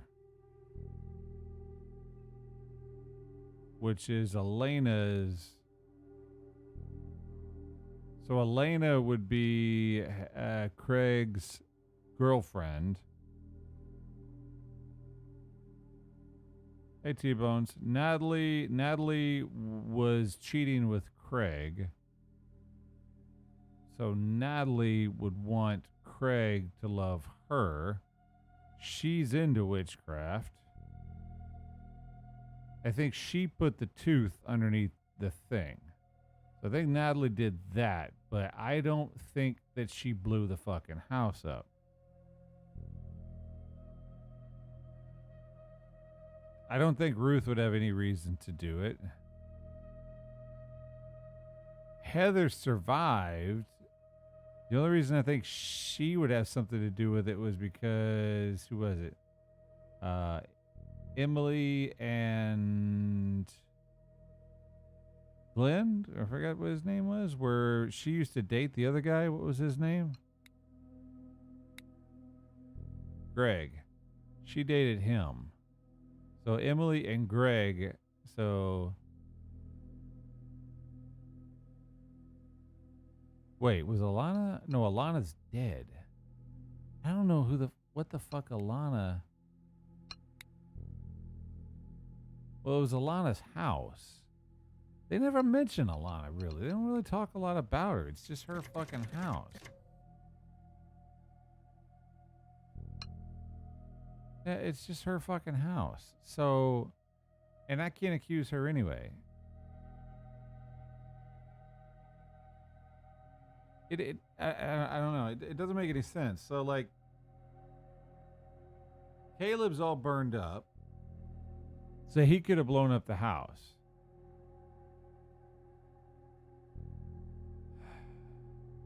Natalie could have put the spell into there to try to get the guy to love her. I don't think Heather said she heard the boom or the explosion.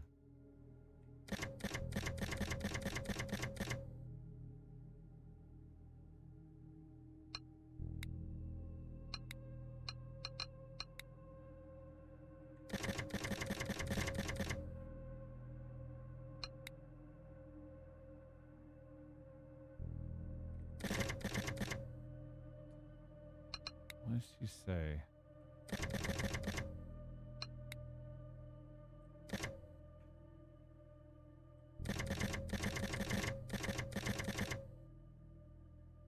She heard something.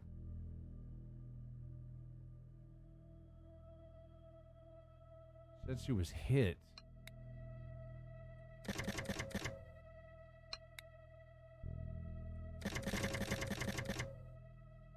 Homeless. The Main Street rats. Emboldening the town's image. Find a pile of trash, they're not far off, picking through most of the time. What about them? We're nothing but trouble, honestly. And people tolerate them. Enablers. They give them money. I sometimes drive by 4th near the theater a lot where they congregate and wonder, is this the end? Are we in the end times?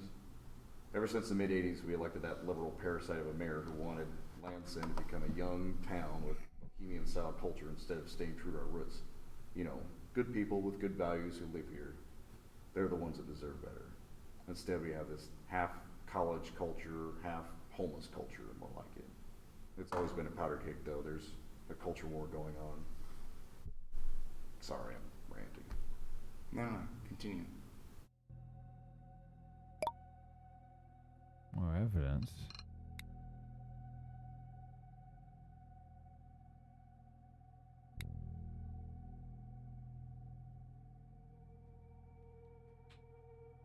Huh, looks like my hometown.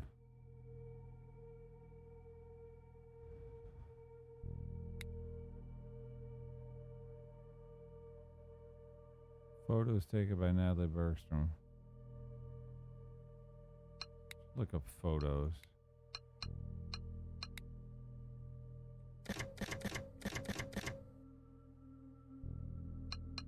Let me check something.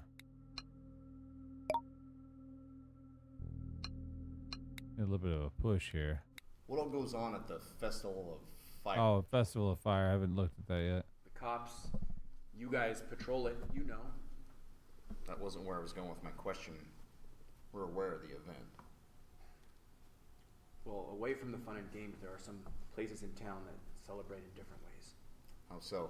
People think it's the night to do stuff, try stuff. One night of the year. What do you mean, like drugs? No, I mean, that too, kind of, but that's not what I meant. What do you mean? They try stuff. They're more open to stuff.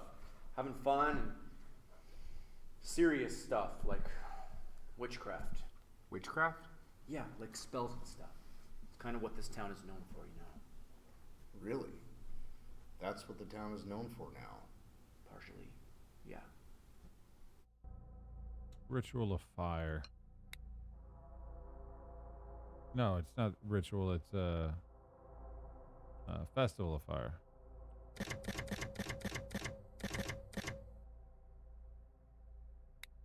Is there anything else you remember at the bar? Like what you had to drink? Did anybody get food? No, just that the drinks were red. I do remember that for the fire festival thingy. Good. Not especially. Kind of weird. I mean, okay, nothing special. Okay, thanks. I guess we can double check on that. Toxicology in the bodies would have brought something up. True. But no one ate anything, that's for sure. We were still pretty full from dinner. We had burgers downtown. Where was that at? Barbecue Depot, I think. All right, thanks. We'll take note of that. Barbecue Depot.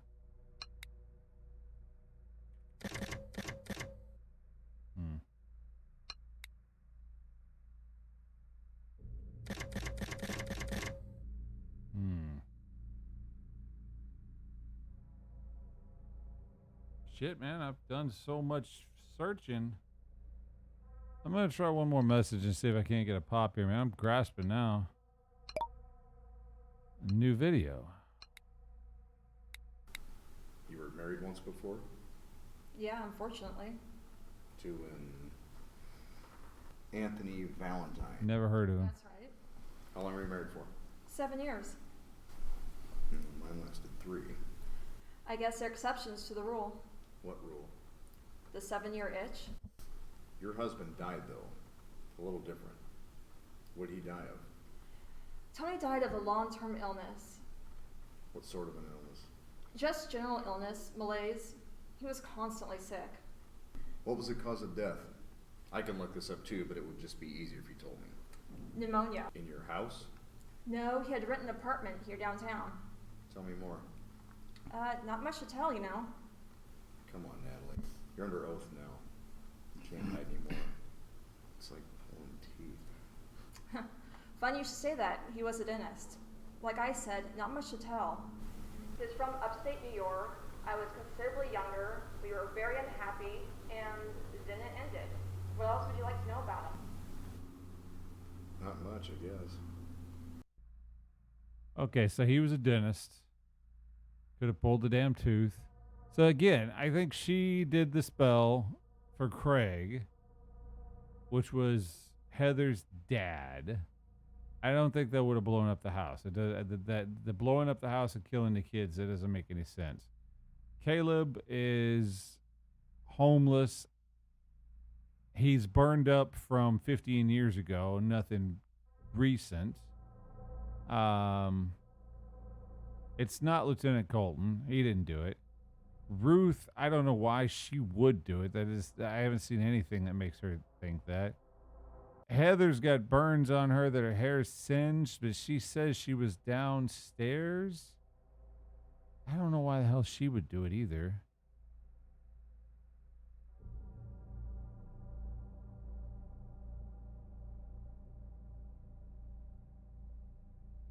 I don't think it's Natalie. I almost want to say it's Heather. If I hit this button, what happens?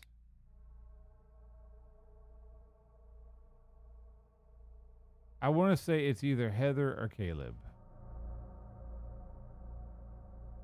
But Heather circled the wrong guy.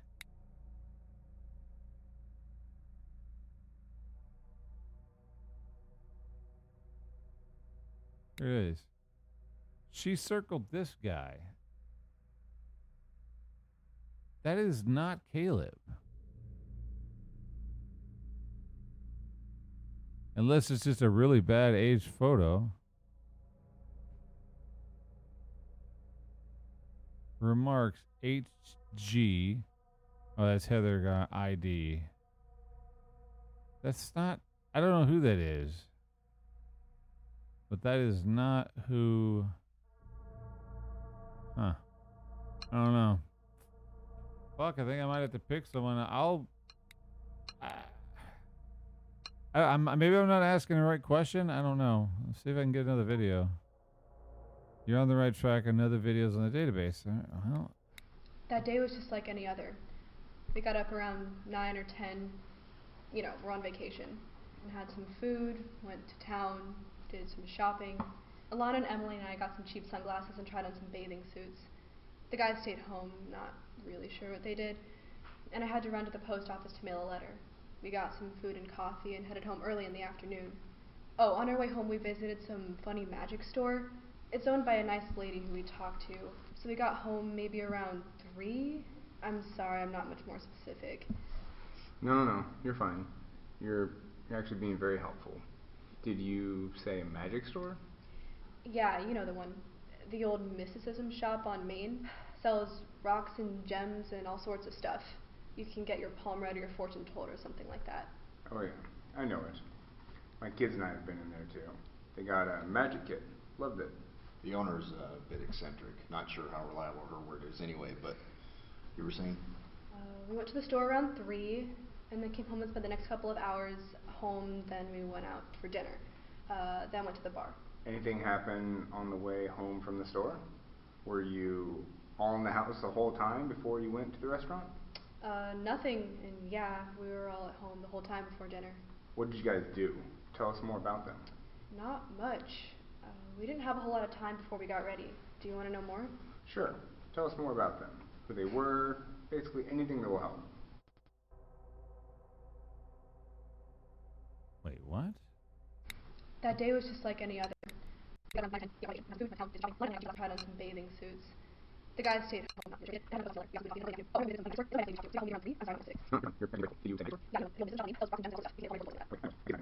They got a magic kit.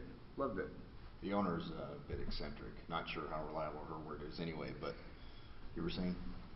We went to the store around 3 and then came home and spent the next couple of hours home. Then we went out for dinner. Then went to the bar. Anything happen on the way home from the store? Were you all in the house the whole time before you went to the restaurant? Nothing, and yeah, we were all at home the whole time before dinner. What did you guys do? Tell us more about them. Not much. We didn't have a whole lot of time before we got ready. Came home and spent the next couple of hours home. Then we went out for dinner. Then went to the bar. Anything happen on the way home from the store? Were you all in the house the whole time before you went to the restaurant? Nothing, and yeah, we were all at home the whole time before dinner. What did you guys do? Tell us more about them. Not much. We didn't have a whole lot of time before we got ready. Do you want to know more? Sure. Tell us more about them. Who they were, basically anything that will help. What do you mean who they were? Just like any other. Kids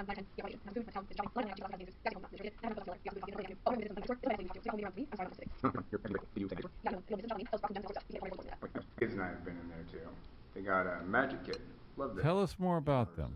A bit eccentric. Not sure how reliable her word is anyway, but you were saying? We went to the store around 3 and then came home and spent the next couple of hours home. Then we went out for dinner. Okay. Then went to the bar. Then went to the bar. Anything happen on the way home from the store? Were you all in the house the whole time before you went to the restaurant? Nothing, and yeah, we were all at home the whole time before dinner. What did you guys do? Tell us more about them. What do you mean? What did you guys? I think it has to be just a bad read. Tell us more about them. Not much. We didn't have a whole lot of time before we got ready. Do you want to know more? Sure. Tell us more about them. What do you mean of them? Who they were, basically anything that will help. I don't understand. That day was just like What any the other. fuck am I missing?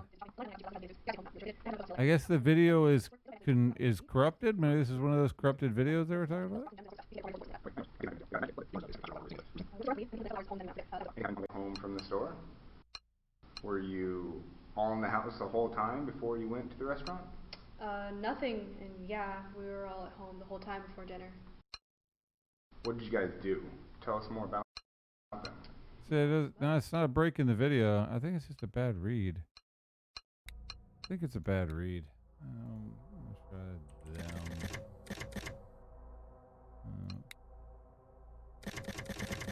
Dinner.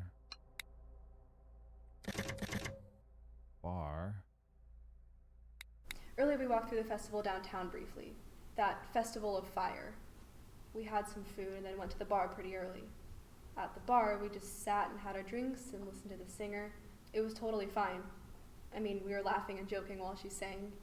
I think Alana recognized her. Said it was her neighbor. What did you guys have to eat or drink, I mean? I can't remember. The drinks were red. I think they had some drink cocktail special that night. Their own thing. We didn't eat. And anyone you think that might have been angry with you there?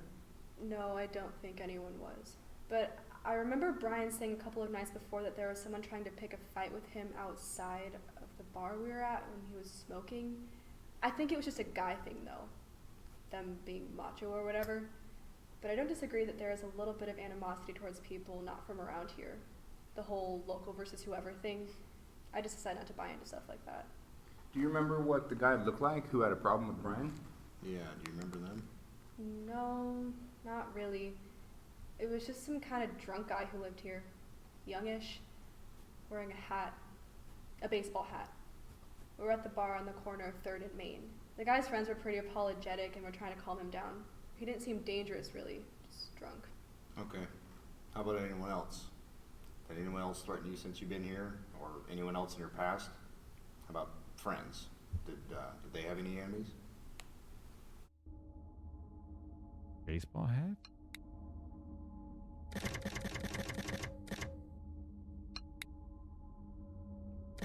Third and Main? Drunk?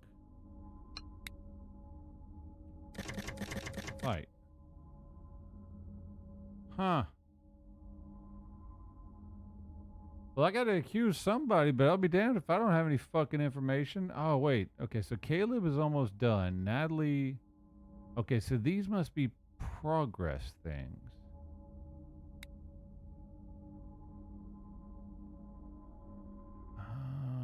Okay.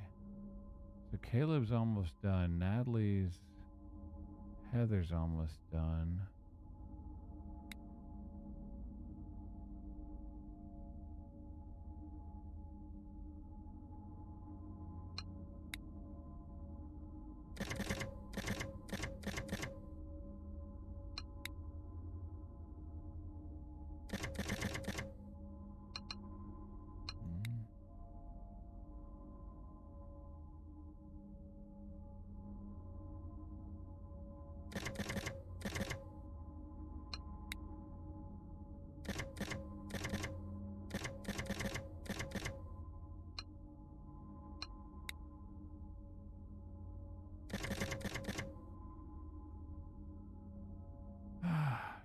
Shit.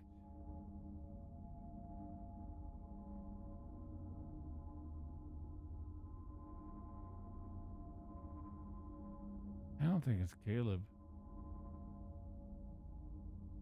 I don't know what to ask. Get another one.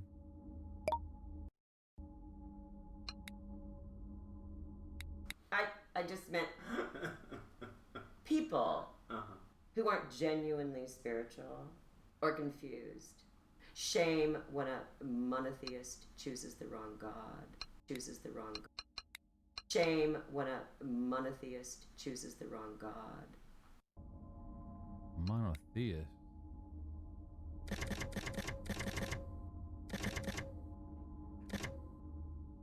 Same video.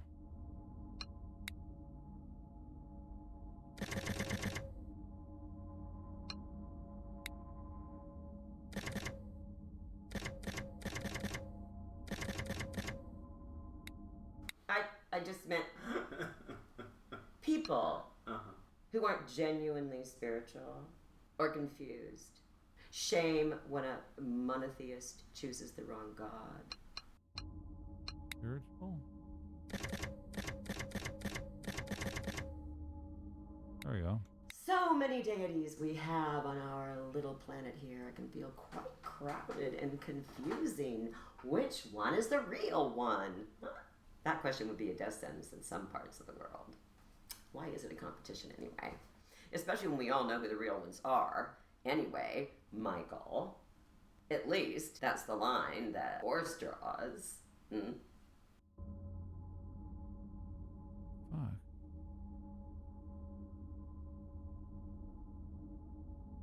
I'm not making any headway here. I gotta accuse somebody, but I can't. I don't have the information to accuse somebody. I think Heather is more inclined to do anything. I mean, she survived. They saw a woman's face inside of the house. Let's search. Hold on. Heather and Natalie. No? Oops.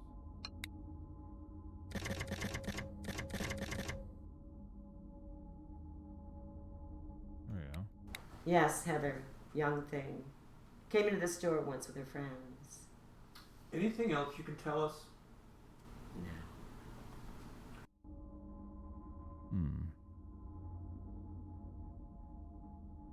Was she one of the victims? Friend of Alana Morgan's? You must have seen her at some point. Yeah, it sounds right, but no, I don't remember her. No reason to. Her that one's acting is so bad it makes it hard to read whether or not what emotion she's really trying to convey. Her reading, she's just really bad at it. Everybody else is pulling it off pretty well, but this was so bad it's hard to tell if she's supposed to be faking something or not.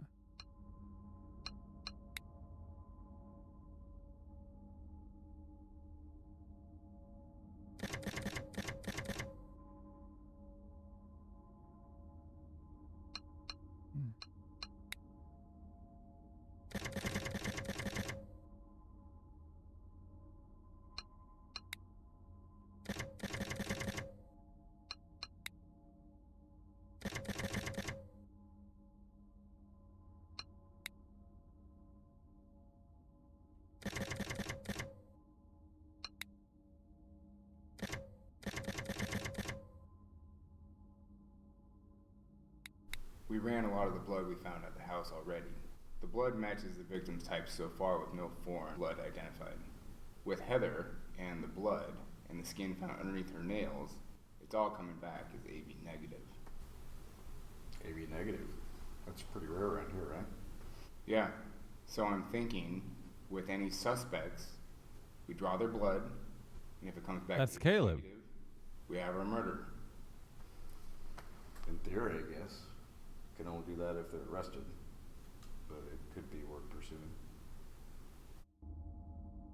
Caleb's AB negative.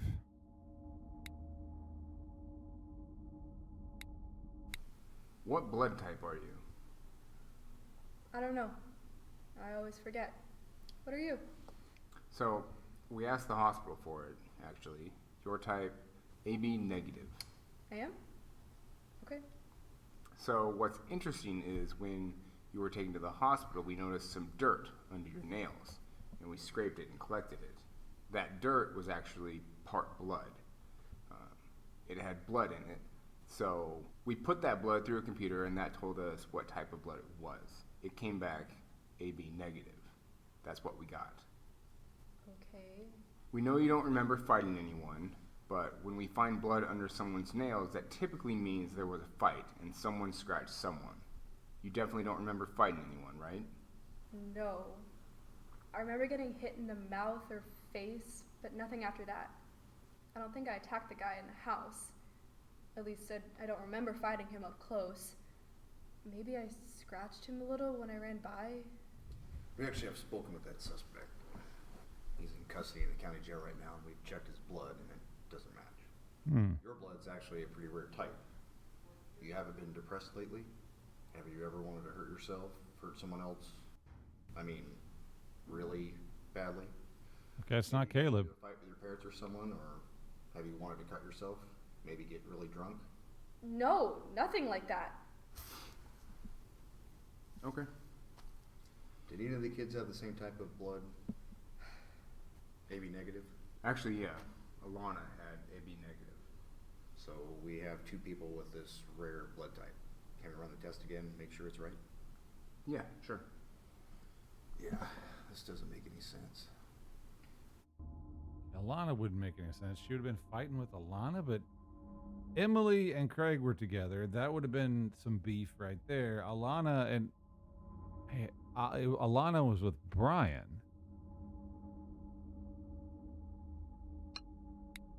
Am I under arrest? Technically, no. Well, then you're not getting my blood. We could place you under arrest. Don't know where you were at the time of the murders. My alibi is the truth. I've been nothing but kind in answering your questions today. And we appreciate that. So why don't you ask me what type of blood I have? I'm under oath, aren't I? Technically, yes. Okay, no need to threaten to stab me. I'm sure you'd like that. My blood type is AB positive. Type AB positive. As in you're positive, it's type AB, or are you AB positive or AB negative? Which one is it? It's type AB positive. The first one. Full stop. Interesting.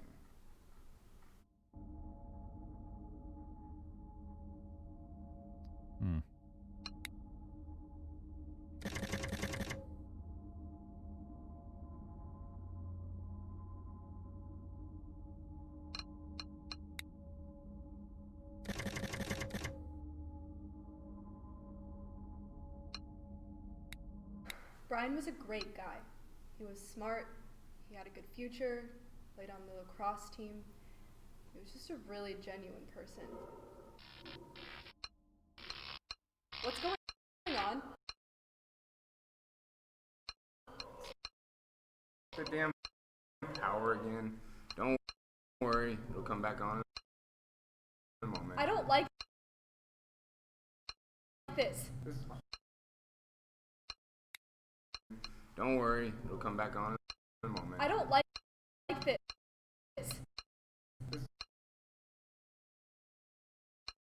Hold tight. It'll last a few seconds. See? There we go. Damn power.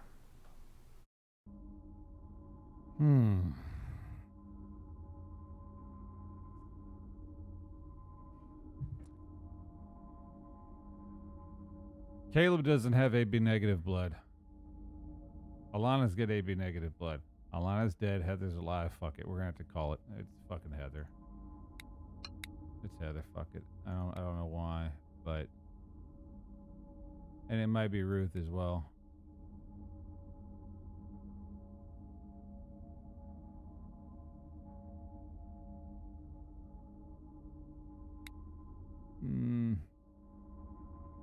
I'll call Ruth and her. Fuck it. Let's go. Yep.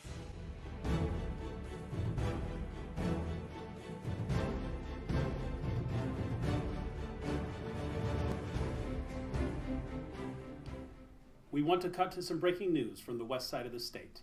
Police have just released the body cam footage of the arrests of the suspects in the notorious student house murders that took place last year in Port Lansing.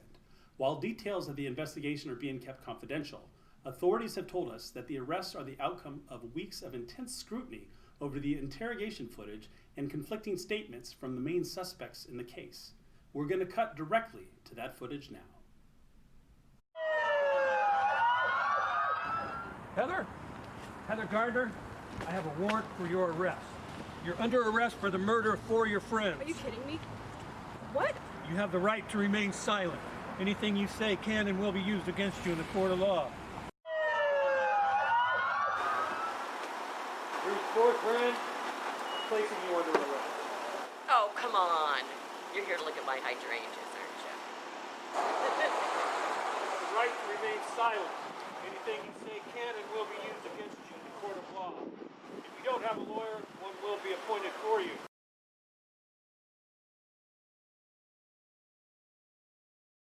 Yeah, I'm ready to see the outcome. I'm fucking...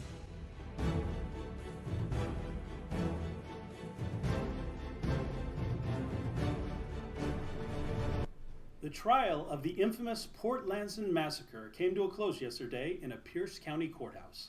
The crime shocked the otherwise close-knit community in 2012 when police uncovered the remains of 4 students in a house near the center of town.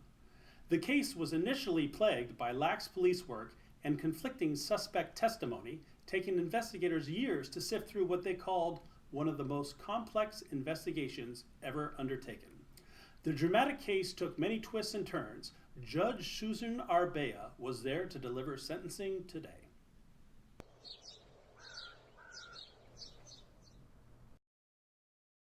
The people of Washington.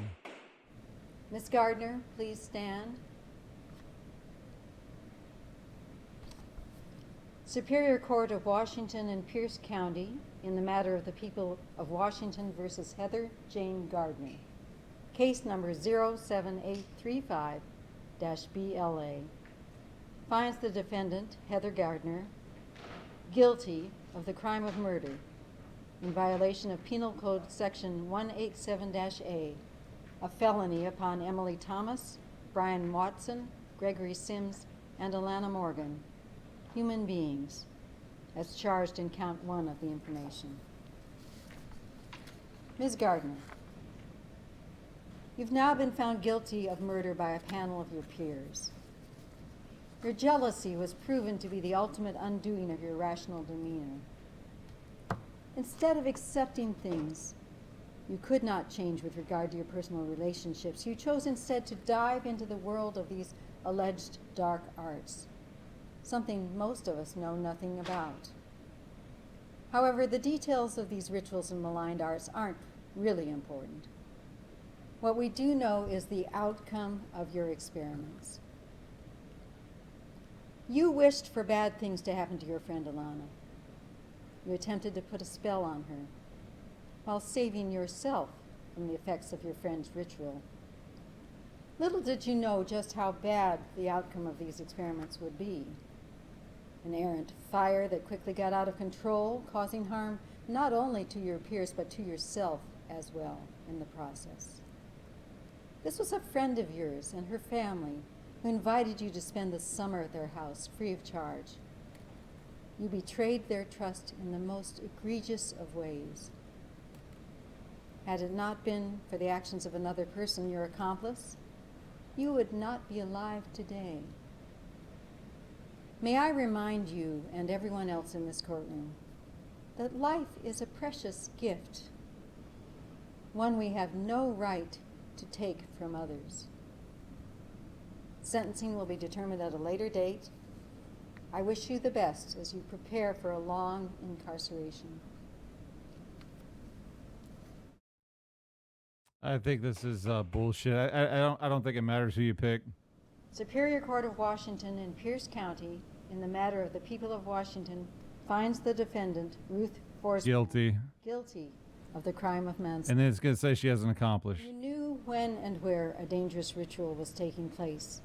And not only did you not try to stop it, you actively attended and watched as the students performed actions that you knew would kill them, all in a selfish attempt to gain some supposed benefit from their trials, which we all know are a stretch, this witchcraft they were trying.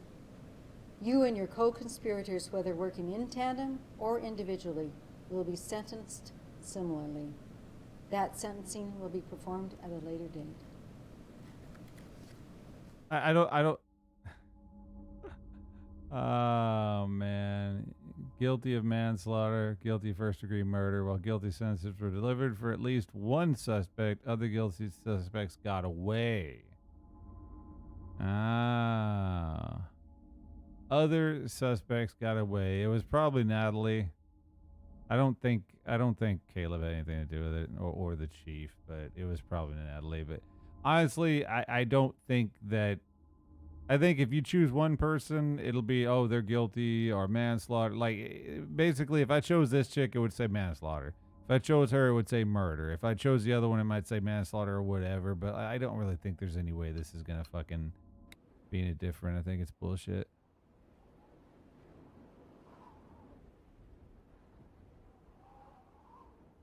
Yeah, I think it's bullshit. I don't think it's as clever. The game gives you this illusion that you're actually doing something, and I don't really think you're doing shit. It's basically just a big search engine. You put in random words, a video comes up that gives you a hint maybe to some more random words, and then you kind of just say, oh, well, it sounds like this person's guilty, and then you click on them. It doesn't matter. I could have probably ended this game probably 4 hours ago. It just said guilty on somebody, and it would have still been the same fucking ending.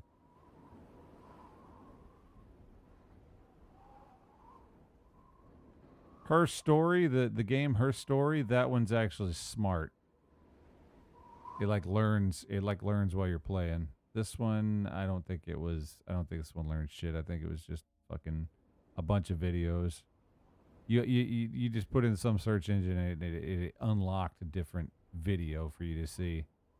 Gave you a completion rating, but I don't really think it matters. Honestly, they're probably all guilty. Like at some,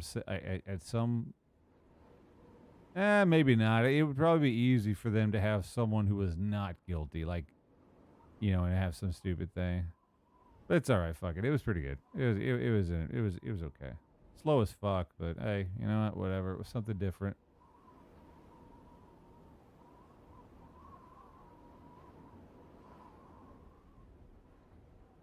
I was running out of stuff to search for, man. That's why I had to go for. I couldn't think of any other words to search for.